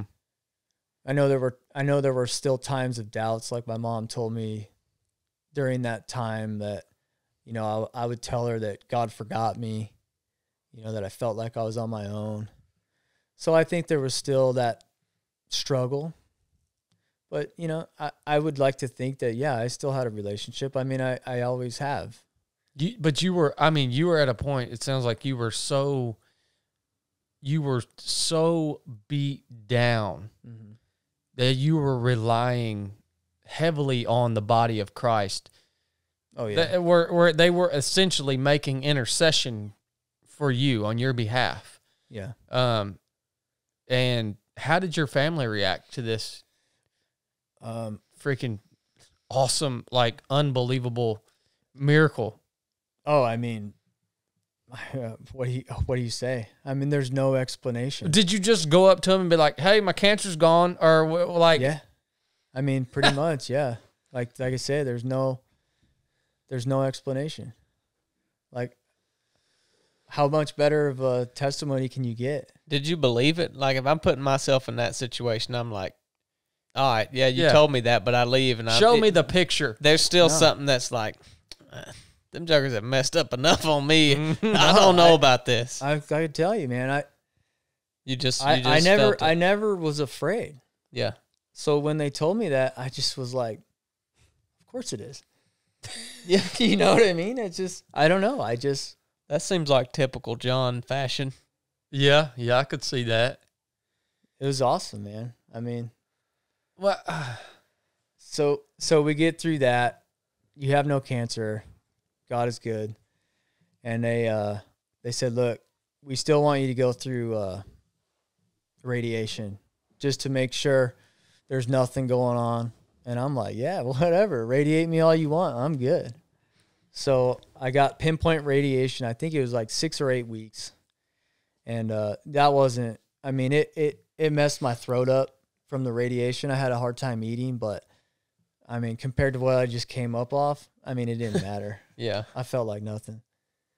So I healed up. It took a while to heal from that. At that time,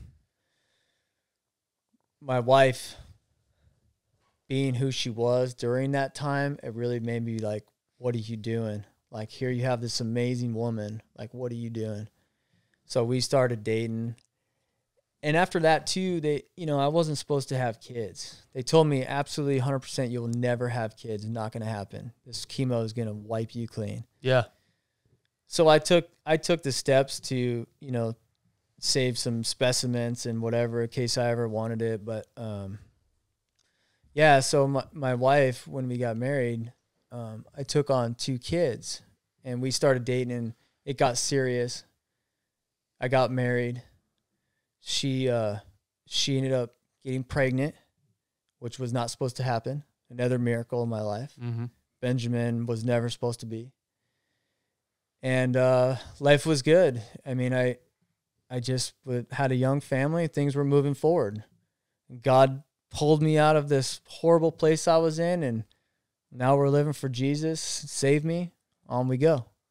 Well, about 2.5 years later, everything's going good, and I start getting this pain in my stomach, like a real sharp pain. And I just distinctly remember I was at work, and it felt like someone stabbed me in the stomach, and it dropped me to the ground. It buckled my knees. And I didn't mess around this time. I went straight back to the doctor. They did their test, and again, my doctor says, man, I've heard of this 2 times in my career, and you're the third. But you have a tumor in your small intestine. He goes, this doesn't happen normally. And I go, okay. So I just got married. My wife's pregnant. I got a baby on the way. I got 2 beautiful kids. Life's good. And for the first time in this whole process, I was pissed. And I straight up said, like, what's your problem, God? We've been through this. Yeah. I've learned my lessons. Why am I here again? And I was mad. And it didn't last long. I got over it, but I was mad. So back we go to the oncologist and all that and get a plan. And this was the first time that they could actually do surgery. So it was good. So I had surgery. They went in, they cut 11 inches out of my small intestine, put me back together, told me I could have all these complications just from that. I get through it. Thank God I've had no complications with it. And then again, they say, okay, well, what now? You know, what are we going to do now? So what they came up with is they wanted me to do 3 years of a low-dose white blood cell booster. And they said the effects of this is pretty minor. You're going to be sore, might be a little irritated, but pretty minor. I said, all right. Well, that's what I did. The problem with that was they gave me a unlimited supply of Percocet, 100 at a time, unlimited refills. And that it really saddens me because this time in my life, I don't remember much. And looking back, I was just in a fog. You know, I don't remember being in a good place. I don't really remember being in a bad place. I just don't really remember it. Yeah. But those pills became a problem. And that's all it was I was just running through these pills. And looking back, it's like, man, how do you give someone just an unlimited supply? And it was literally like that. I could run out and go fill it. Run out, go fill it. Mm-hmm. There was nothing, no monitoring that. When did you recognize that it was a problem or maybe even going to be a problem? Well, like I said, going back to how I was before all this started, I think I've kind of always had that problem of addiction. Like I have an addict's mind. I don't really remember thinking about it until the end. And it had been about 2.5 years. And I was working construction for my dad and we were living our lives. And I just distinctly remember going into my bathroom and looking myself in the mirror. And I go, dude, who are you? I just completely lost myself. And I don't know how I did this, but I took those pills. I threw them away. I called my doctor. And I said, I'm out. I'm done. I'm not doing it anymore. So I quit 6 months early. And yeah, and so was that is, I don't know how you did that either without having to go to a treatment facility or something else. So, I mean, as you're going through this and you have this unlimited supply of pain medication, which I, of all people, know from watching my family members struggle with the same type of drugs. It's a very, very powerful drug. Did it get to a point where you were abusing them? Oh, yeah. Yeah. For sure. I mean, I was taking stupid amounts a day. Mm-hmm. And it wasn't, I don't even remember them doing anything. It was just like a subconscious take them, you know? Yeah. Yeah. It got to that. And, you know, looking back, I'm not sure what spurred me along, but man, it hit me like a train upside the head and I just quit. Huh. No withdrawals, no. I just quit. You just quit. Never went back. Huh. Yep. Well, yeah, that doesn't usually happen. Yeah. Right. So you my struggles didn't quit. Let me just be clear. I still had a lot of issues coming up, but yeah, that particular thing, and looking forward in life, like those pills, they could be a problem if I would let it. But that time where I was, yeah, I just cold turkey quit. I'll be dang. And what else were you dealing with alongside this? I mean, like I said, it's a sad time of my life because I feel like I missed a lot of my kids' lives. Yeah. At a very important age. I just kind of felt like a zombie. I just don't remember a lot about it. And I think it's probably just, you know, I don't know if it was the medication or the pills or both or what. I mean, I was working. I held a job. I was good at my job. Yeah. I've never had a problem with that, but I don't remember any depth to me during that time. Mm-hmm. And how many years ago was this? So this would have been, I think I stopped in, I want to say 2000, either like the tail end of 2008 or 2009. Because when I stopped, that's when the economy was so bad. Yep. And that's when I switched careers. Yep. And I told my interview board, I said, look, I don't need a job. I have a job. So if I have an issue medically and you're going to hang me out to dry, don't hire me. Because I've had problems and I don't want any skeletons in the closet. I'm being upfront with you. So it was pretty quick after that, you know, that I switched careers. Yeah. So did you, once you made that switch, I mean, I'm trying to understand, like, when did you, at this time frame, you make that switch? Are you now back in a good place where you feel like you're part of your children's lives?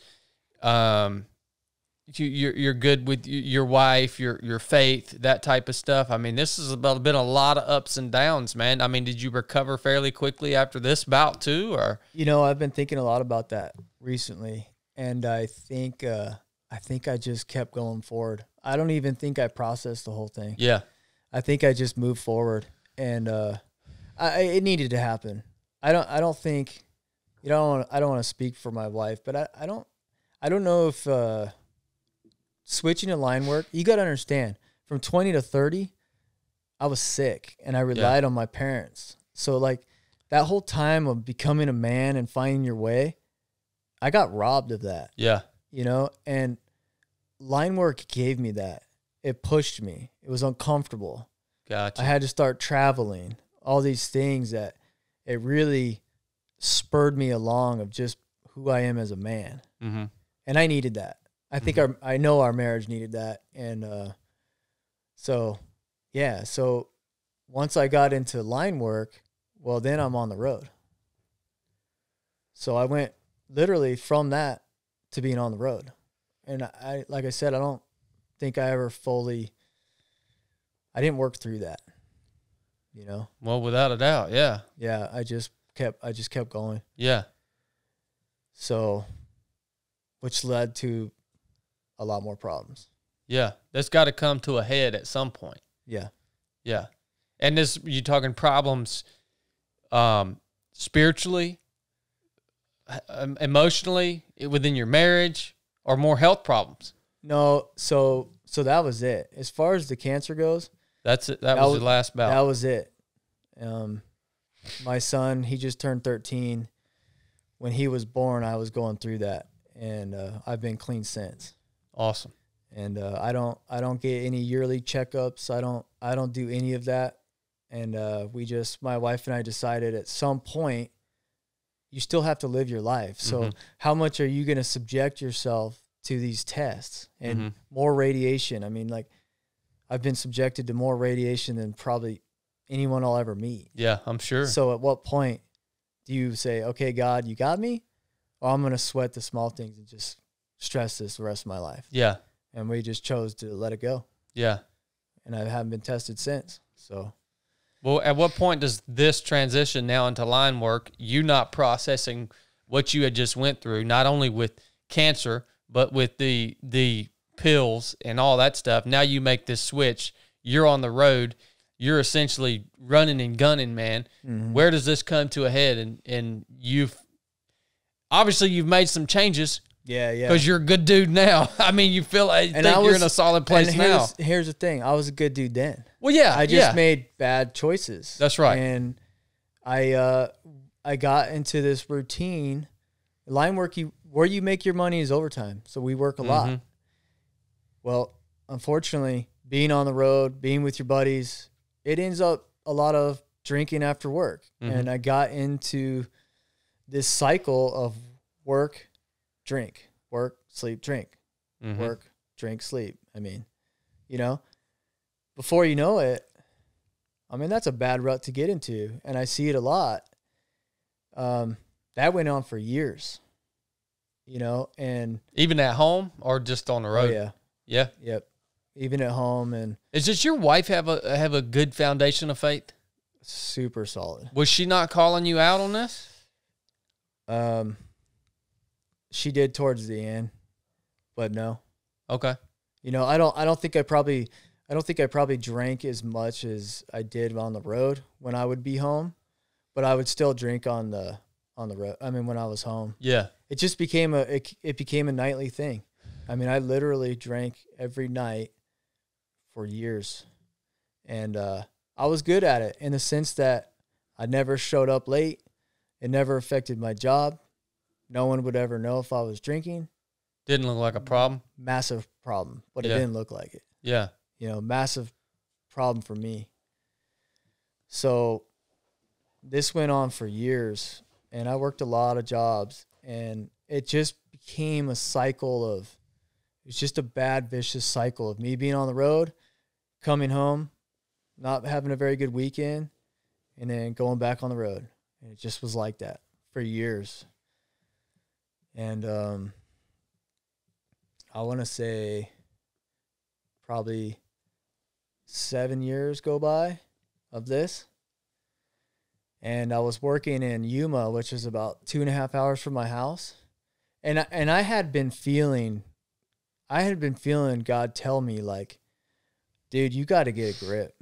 This is out of control. Yeah. And I went through this daily of, you're right, today's the day. And I would go to work. I'd come home. And before you know it, I'd already have a beer in my hand, or I'd be at the store buying a beer. Mm-hmm. Subconsciously, I lost the battle before it ever started. And then at that night, I would drink, and I'd be, because I've always had a relationship with Christ, so I'd be praying, God forgive me for I'm weak. Yeah. You know, for years I prayed that you would break the chains of this addiction that has me bound up. And it bothered me that it was the one thing in my life that I didn't have control over. It just ate me up. Mm-hmm. But you still felt the conviction there, which is, I think that's a beautiful thing, because I think the one that you can't come back from is when you no longer can feel that conviction. Mm-hmm. And that's that reprobate mind. Yeah. When you no longer see the destruction that's being caused by your lifestyle choice. Right. So that's beautiful and that's a testament that he never left you or forsook you, even during that time where you're consciously, you're making these bad decisions. Yeah. You know what he wants you to do. You're begging him for forgiveness and admitting your weakness to him. Mm-hmm. That's awesome, man. Yeah, it's interesting. Awesome part of your testimony. We were talking with Paul's family, and Amy brought it up. She said, when you were healed of your cancer, were you just like living life, high on life? And I'm like, never really thought about that. But no, I wasn't. I went right down another bad avenue. Yeah, yeah. I didn't even, it's like I don't know if it's opportunity missed or what, but I just looking back, it's like, man, how do you? Oh, that's what makes your story How do you come out of that and get yourself in another thing? That's what makes your story so different, man, is because most people that would have or have had a similar story to yours as it pertains to cancer, when they got that diagnosis that it's gone, right? Mm-hmm. That would have sent them on some path, not, and it wouldn't have looked like yours looked. I don't. Yeah, you don't think. At least that's what you hear about. I was hemmed up financially. I had built a nice house back in like 2007, and I missed the mark of selling it, and I got stuck with it. And I did the right thing, what I felt was right, what July and I felt was right, and we kept the house, and we paid that house. And we kept that house for like 6 or 7 years. And that I worked just to pay for that house. I was financially strapped and obligated to that. And so I didn't really feel like I had much choice. Yeah. I just had to work. And that's all I did. Yep. And I didn't know this at the time, but all I did was drink to bury all that. Mm-hmm. And I was probably burying my cancer stuff. Yeah, I'm sure. Yeah. You know? But I just didn't see it. That's some significant trauma. Yeah. That you've been through up to this point right here. Yeah. So, dude, you're feeling convicted about this lifestyle that you're living. You said your wife started pointing it out at the end. What, how did that feel? Oh, I mean, nobody wants to feel like a loser, right? I mean, I take pride in being a good example for those around me. And when you realize, how did she approach you? I don't really remember if she actually straight up called me out. I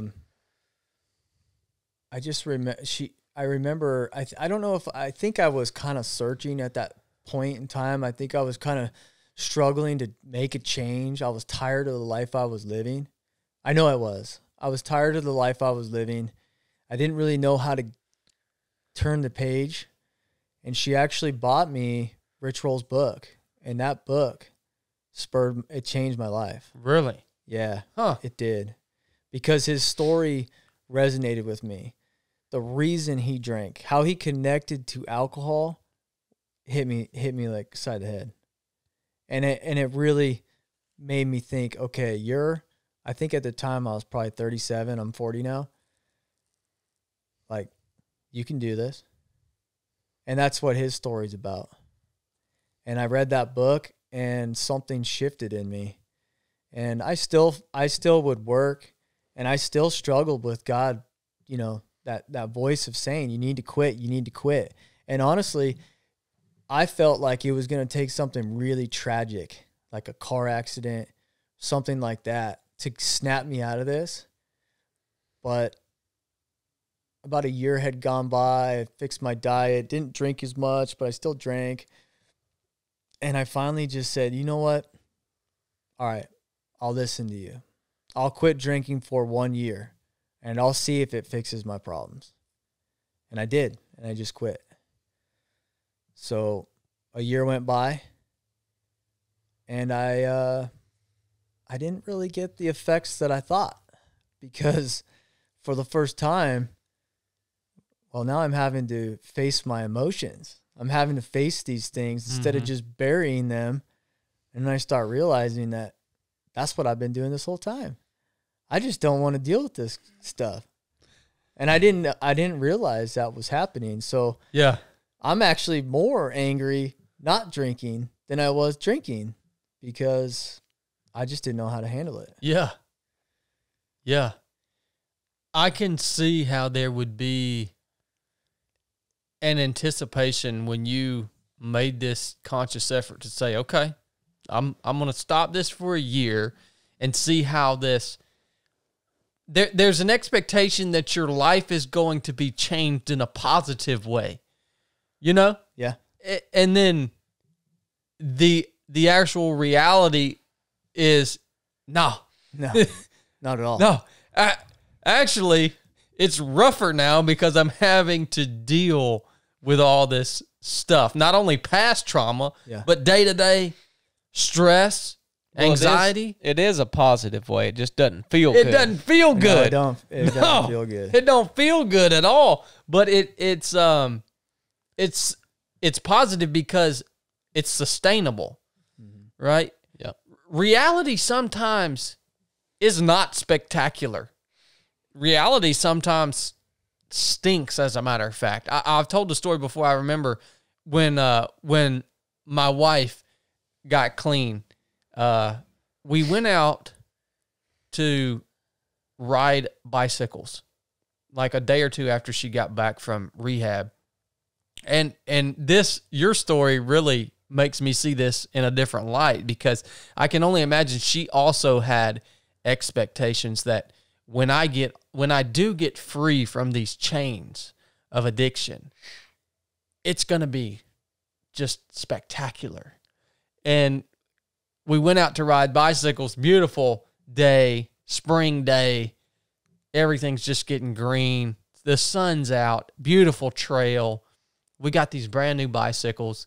We go on this ride, and she just looks over at me and she's like, this is it?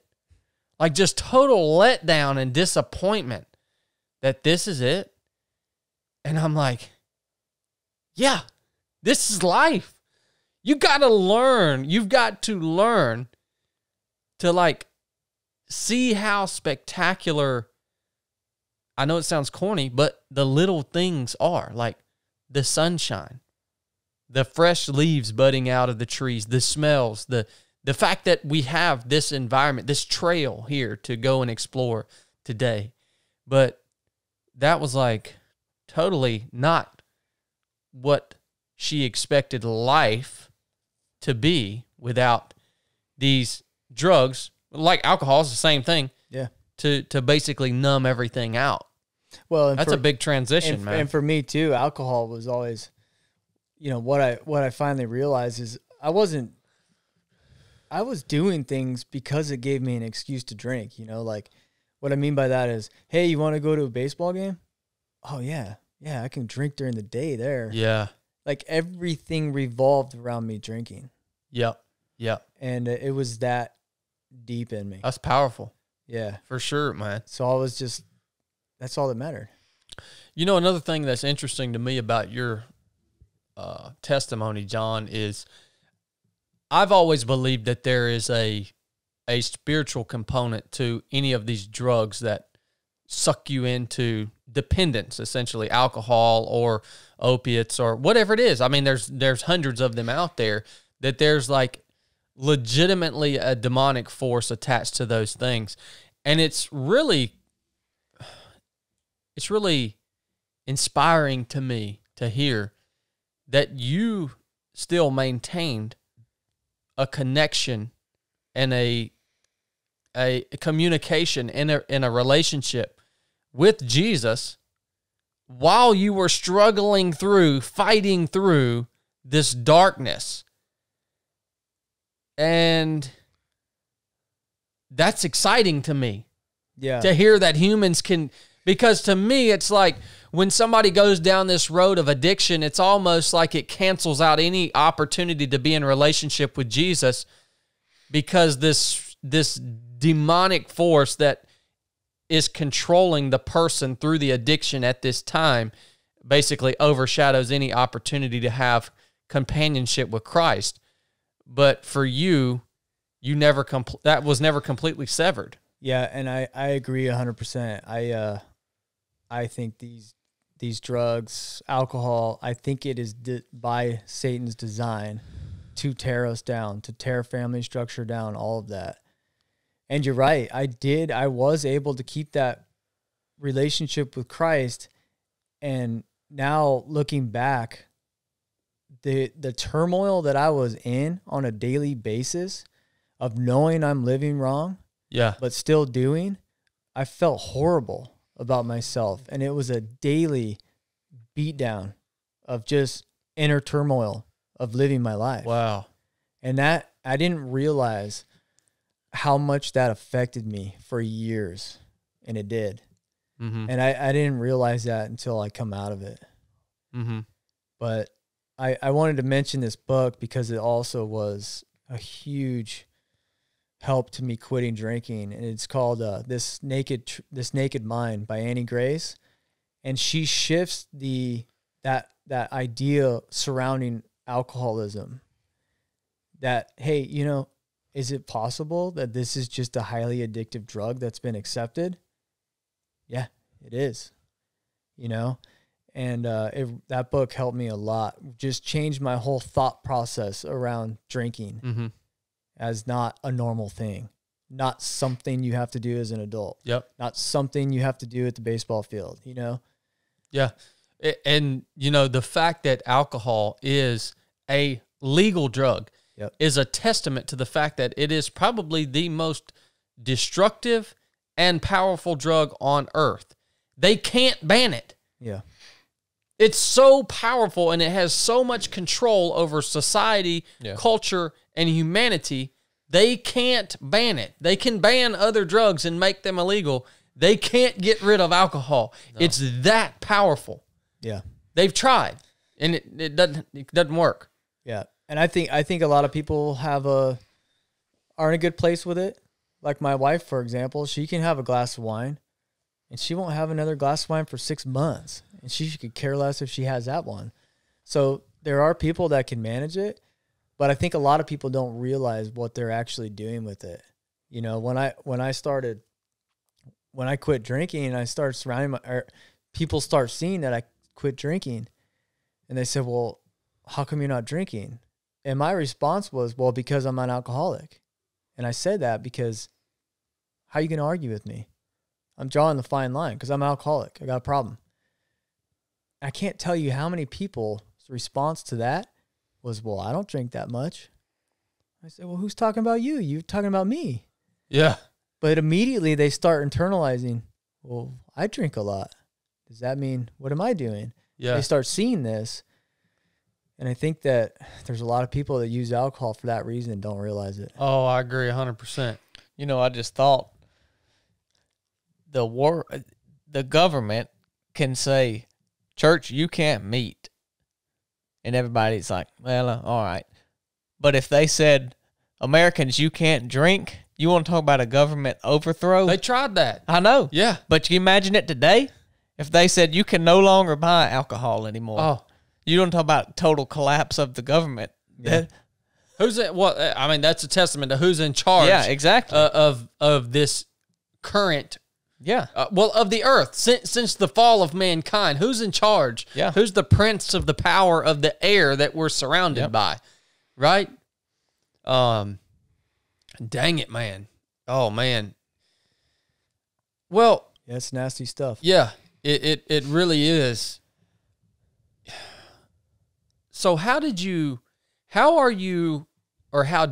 to the point where, or are you even there yet? You know, you said when you no longer had this drug to kind of cover up the day-to-day feelings, past and present, you got off of that. You no longer had that as whatever you want to call it, a crutch, a cover, or whatever.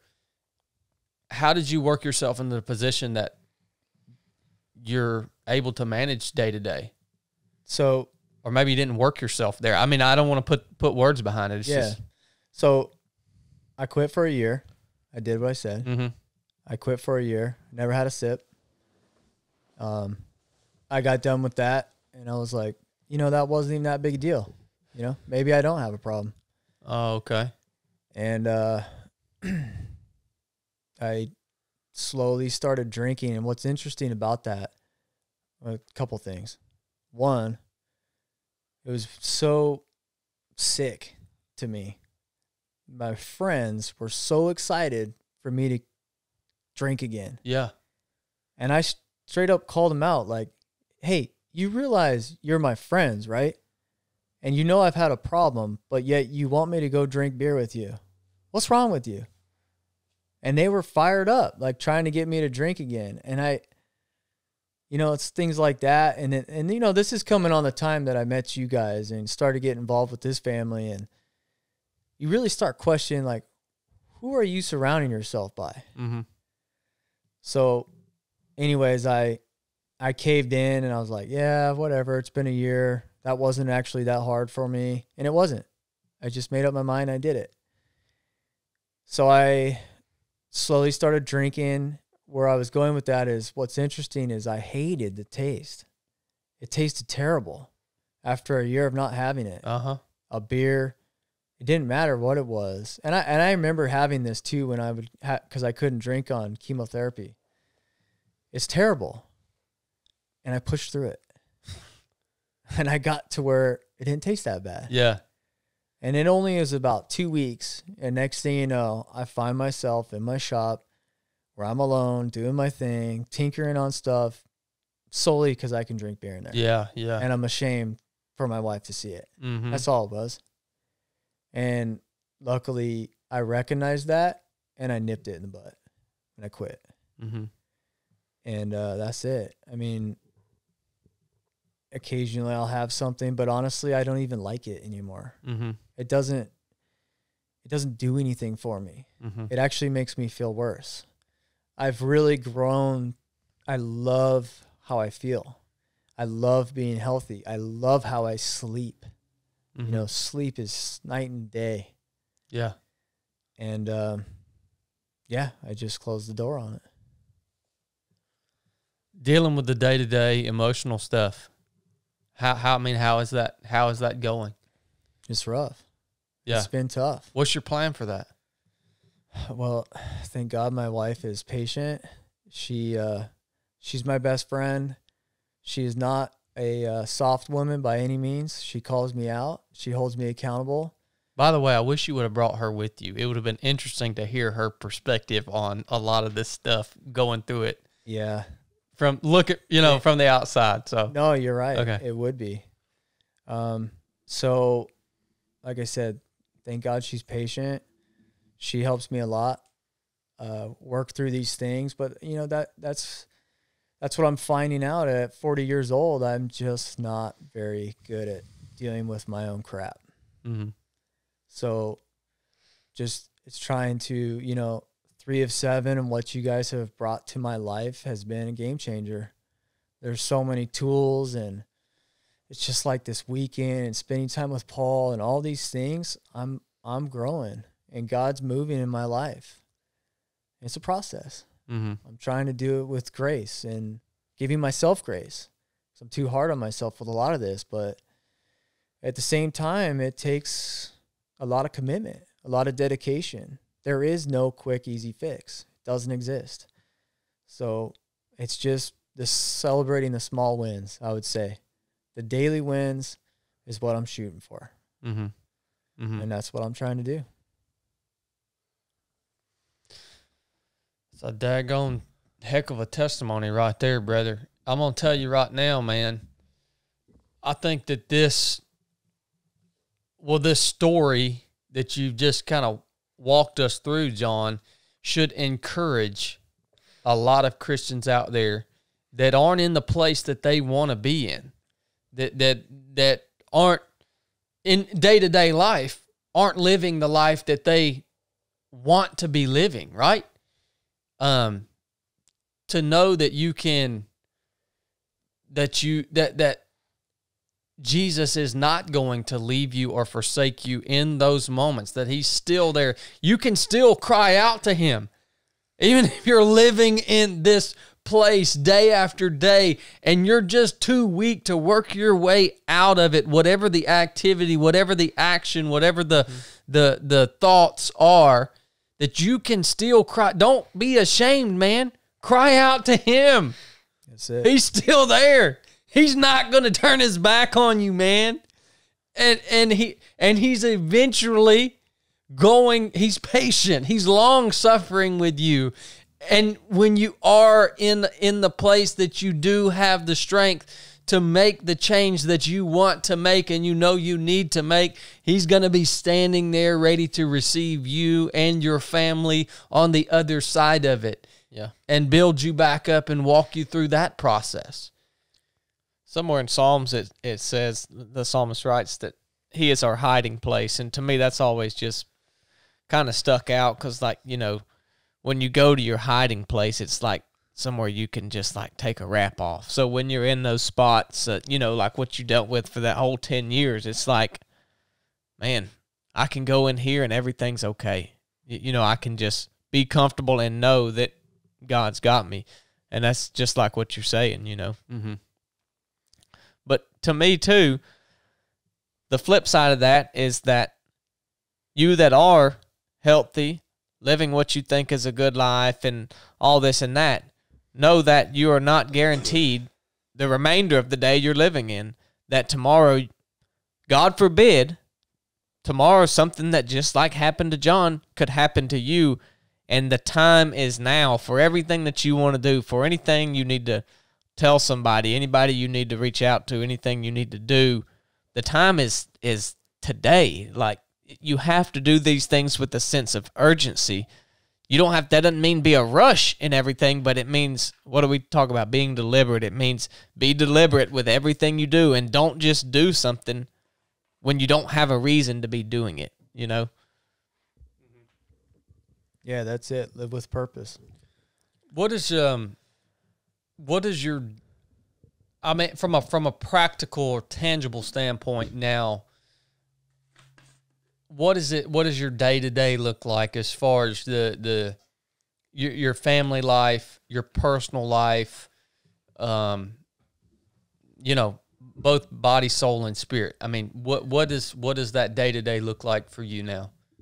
So I realize I'm not putting in the effort I need to in the Word.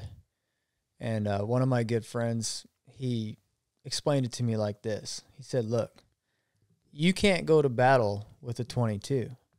And he said, that's the purpose of the Word. Mm-hmm. You need to get into the Word and get yourself a 45 Mm-hmm. when you can protect yourself. And I read every day, but I read at the end of my day. I'm giving God the worst of me because I'm tired. It's been a long day. I'm training. So what I'm really trying to do is implement a little bit of Paul Wilder in my life and get up 21 minutes early and take that time to learn, to grow, Mm-hmm. and just have that more ammunition behind what I'm saying. Yeah. But, yeah, I mean, just that. I'm trying to build a standard for my kids, my wife, the guys I work around, whether or not they agree with it or not.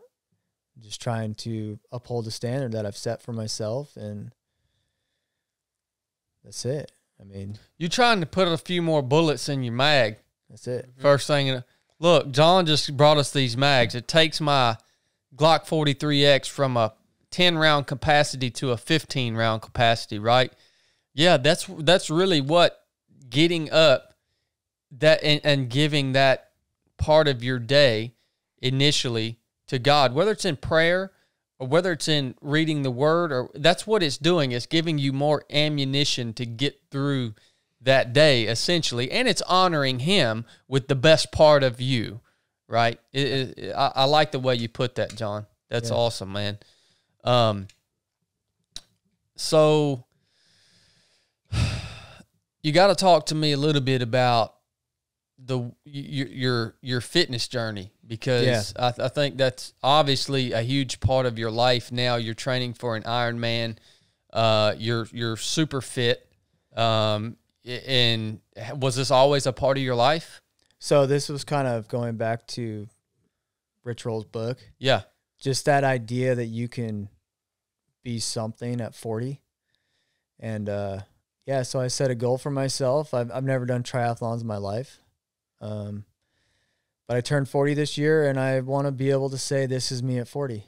Mm-hmm. And more just from I think part of it was it takes up a lot of my time, so it takes a lot of the that thought of drinking or making bad decisions. I don't have time for it. I work, I train, I try to still keep some time for my family, you know, and that's it. That's all I got time for. Yeah. And so it's been good. It keeps me busy. The other thing is too, I've had a pattern of starting something and not finishing it. You know, not work. Work has never been an issue for me. Yeah. But anything that betters myself, you know, I've always had guilt around that. And it's just never been a priority to me. And like coming out and doing the basic course, the proving ground, that's for me. This is the first time I've invested in me. Yeah. And I never, my wife has always had a good balance of this. And I think even going back before, it probably bothered me, if I'm being real. But it's so true. If you're not investing in yourself, well, good luck trying to help someone else. Yeah. You know what I mean? So, yeah, I mean, that the whole training thing is just that. I set a goal. I want to finish it. And it's kind of funny. I've done an Olympic. I've got a 70.3 coming up. All the Ironmans, the 140s, they've all been messed up because of COVID, how they've rolled over. Yep. So I've been on a waiting list for like 6 months in Tempe. And I pretty much just accepted the fact that I'm not going to do it. I'm just going to do my own. It's not going to be a event, but I'm going to do the distances, right? And just yesterday I got an email. Spot opened up. So I signed up for it. Yeah. So I got it in November. Wow. And honestly, I'm terrified. But we're gonna figure it out. Yeah, man. Oh, it's gonna be a proper challenge, that's for sure. Oh, man. yeah. But dude, you're looking fit right now, and you know, and you're showing. I mean, the bike ride today is super strong. I didn't expect any less from you, anyways, because I've seen you operate at the basic course and the proving grounds, neither of which are walks in the park. That's for sure. So I of course, I have 100% faith in you accomplishing that mission. And I can only imagine that the way you carry yourself now, as far as being a athlete, it's got to impact the guys that you're working around. And, like, it's got to give you more credibility, you know, when they see you as you are now. Yeah. You know what I mean? Yep. That's such a huge part of it. I think, you know, within the body of Christ, I think overall fitness and physique and just the way you carry yourself is something that's been completely just missed within, you know, the church building, local bodies, you know, of believers and stuff, you know. But look, man, this is a big part. The way that you carry yourself, your fitness, the way that you look. I'm not saying you got to look like Arnold Schwarzenegger, but like this is a big part of your credibility as a witness. Yeah. As somebody whose primary job it is to share the gospel of Jesus Christ. The way you look has something to do with that. In the eyes of an unbeliever, in the eyes of the world, well, it matters. We were at the airport, and this lady walks past us as we're, you know, zigzagging in the little lines, and just a slob. And she has this shirt on that says, "Busy doing nothing." And Chad said, "Well, you didn't have to have that." He didn't tell her this. We're talking. He said, "She didn't have to have that shirt on for us to know that," you know. But that's just. I mean, you can look at people and tell they're driving life. Like, I mean, maybe not in the end because, I mean, maybe that person had just lost 100 pounds and they're on their journey, but you can kind of tell how someone's carrying themselves if they're motivated or not in doing things. And so even beyond, you know, even if you're not a Christian, it still says something about how driven you are about getting things done. Like, first you got to take care of yourself before you can go do anything else. Mm-hmm. And if you're looking like that, you ain't taking care of nothing, you know? And you look, man, you don't have an excuse in my book. Mm-hmm. I heard Andy Frisella say one time, if you're 1,000 pounds, start with doing this. Yeah. Just start. Like, that's it. You have no excuse, man. Yeah. And I don't believe people like that. They're not in a good place. It's all front. Like, be real with yourself. You know you're not happy with yourself. Yeah. So to wear that shirt with some kind of pride to me is like, yeah. Oh yeah, she was proud of it. Who are you fooling? No, there's no way. There's no way you can be happy about yourself like that. Yeah. But well, I'll tell you what, Big John. I got a lot out of that conversation, man. Yeah. I appreciate you having the courage to come and walk us through that, dude. That's a lot to talk. That's a lot to talk about in one sitting. It's the first time I've ever done it. Like any one of those things would have been sufficient for an entire conversation. Oh, yeah. And we just talked through 2, 3, 4, 5, essentially. Right? Yeah. It's just I mean, that's powerful, man. Like I say, I think we need to go for a run. I don't know where it goes. And Well, no, you probably don't remember my applications of basic course, but I told you God didn't save me just to be a lineman. Yeah. Right? That was my initial thought. But then going to what Blake says, maybe that's it. Maybe that's all it is. Maybe I'm just a light in this trade. And if I am, well, I'm good with that. You know? Well, But I don't know. I just feel like there's more. I just think there's more. I just don't know what it is yet. I agree. I mean, but the thing is, I don't think there's ever a culmination. Like I don't know that there's ever a time, no matter at what member you're serving as within the body of Christ. Like I say what member because it's not at what level, because everyone that's serving within the body, everyone's job is just as important as everyone's job. Yeah. So it's what member you're serving as.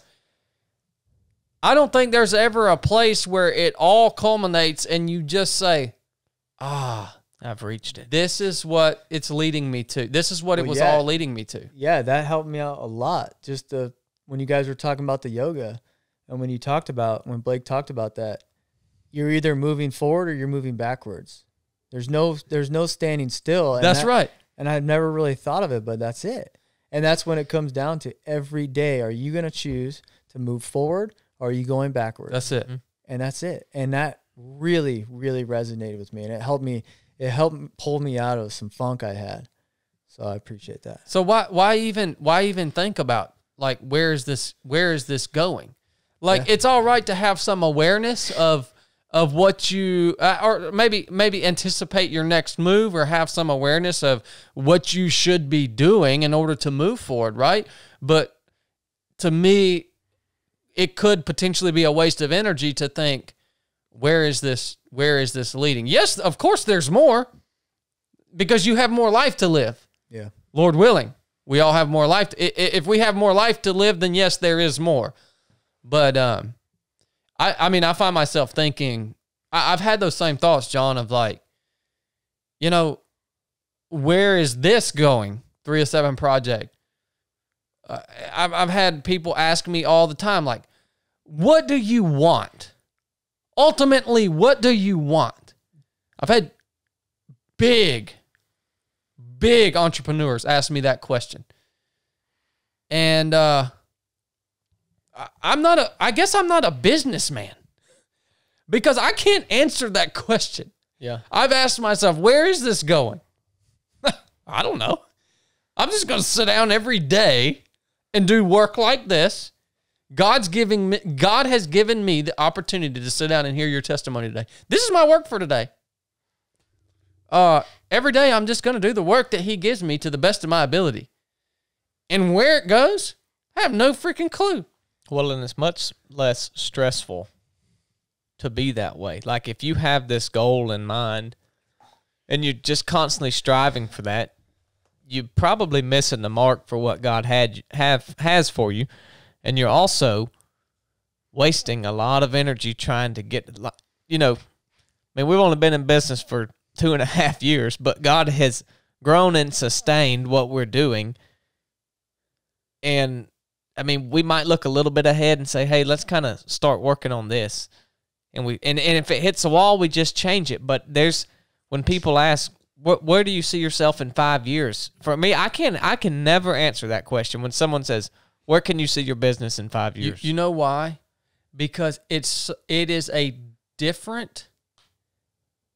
so much different when you're working within the confines of the body of Christ than when you're working in the confines of the world. Mm-hmm.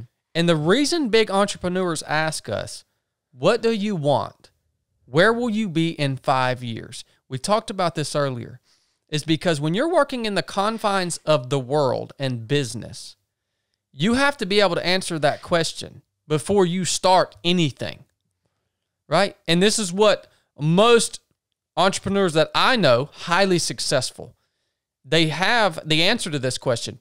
Where do I want to be in 5 years? Before they even launch the project, they say, well, I want to be at this point, whether it's the point that I can sell this and cash out, the point that I'm hitting these certain numbers.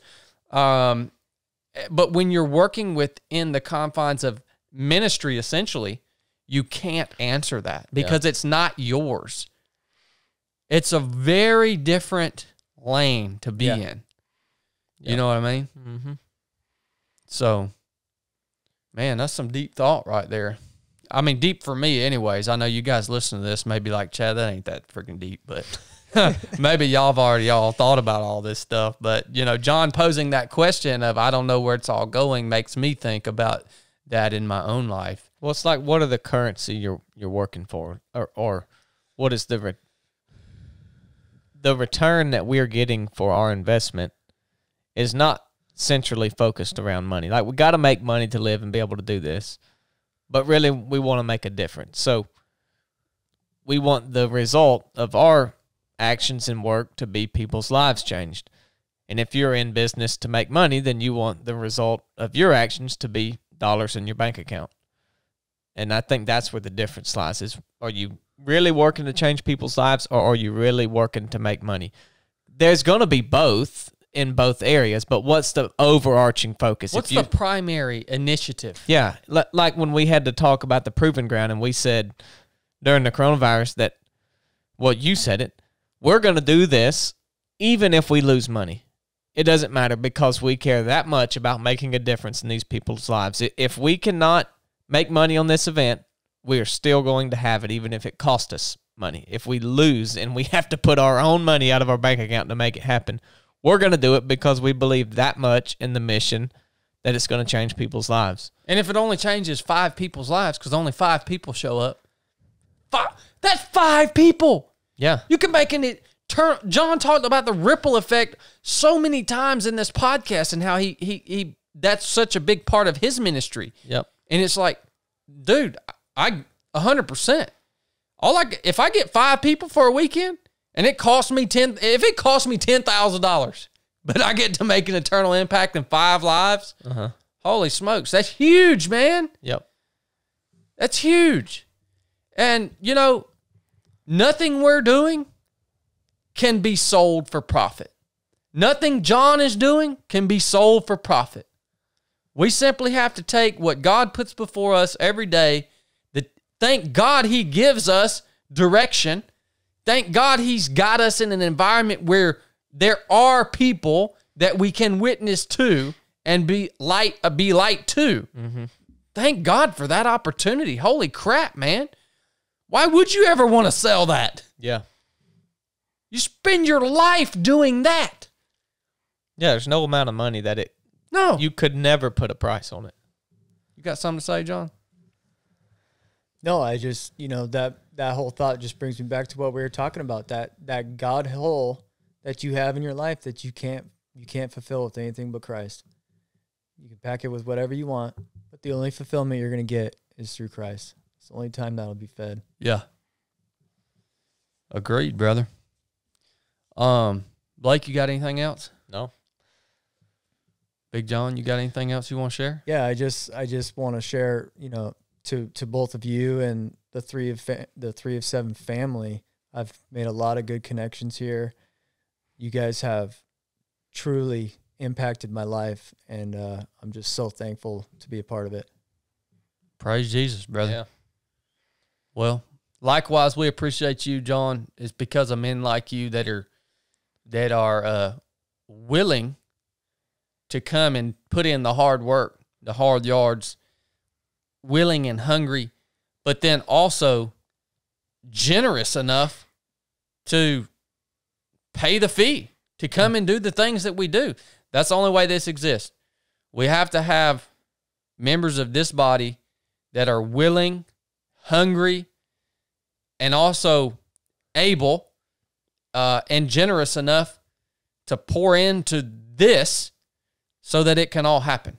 It's not me. It's nothing I did. Yeah. So, brother, we're thankful for you. We got a big mission coming up next month. I can't wait for that. It's going to be another awesome chapter of growth, I think, for all of us, for you guys as team members, and then for us as instructors going into a new and challenging environment. I'm fired up, man. I say we go for a run. Yeah, sounds good. Well, I got some things to do today. Blake's got a flat tire, huh? All right, guys. Thanks for tuning in. This is the 3 of 7 podcast. Enough said.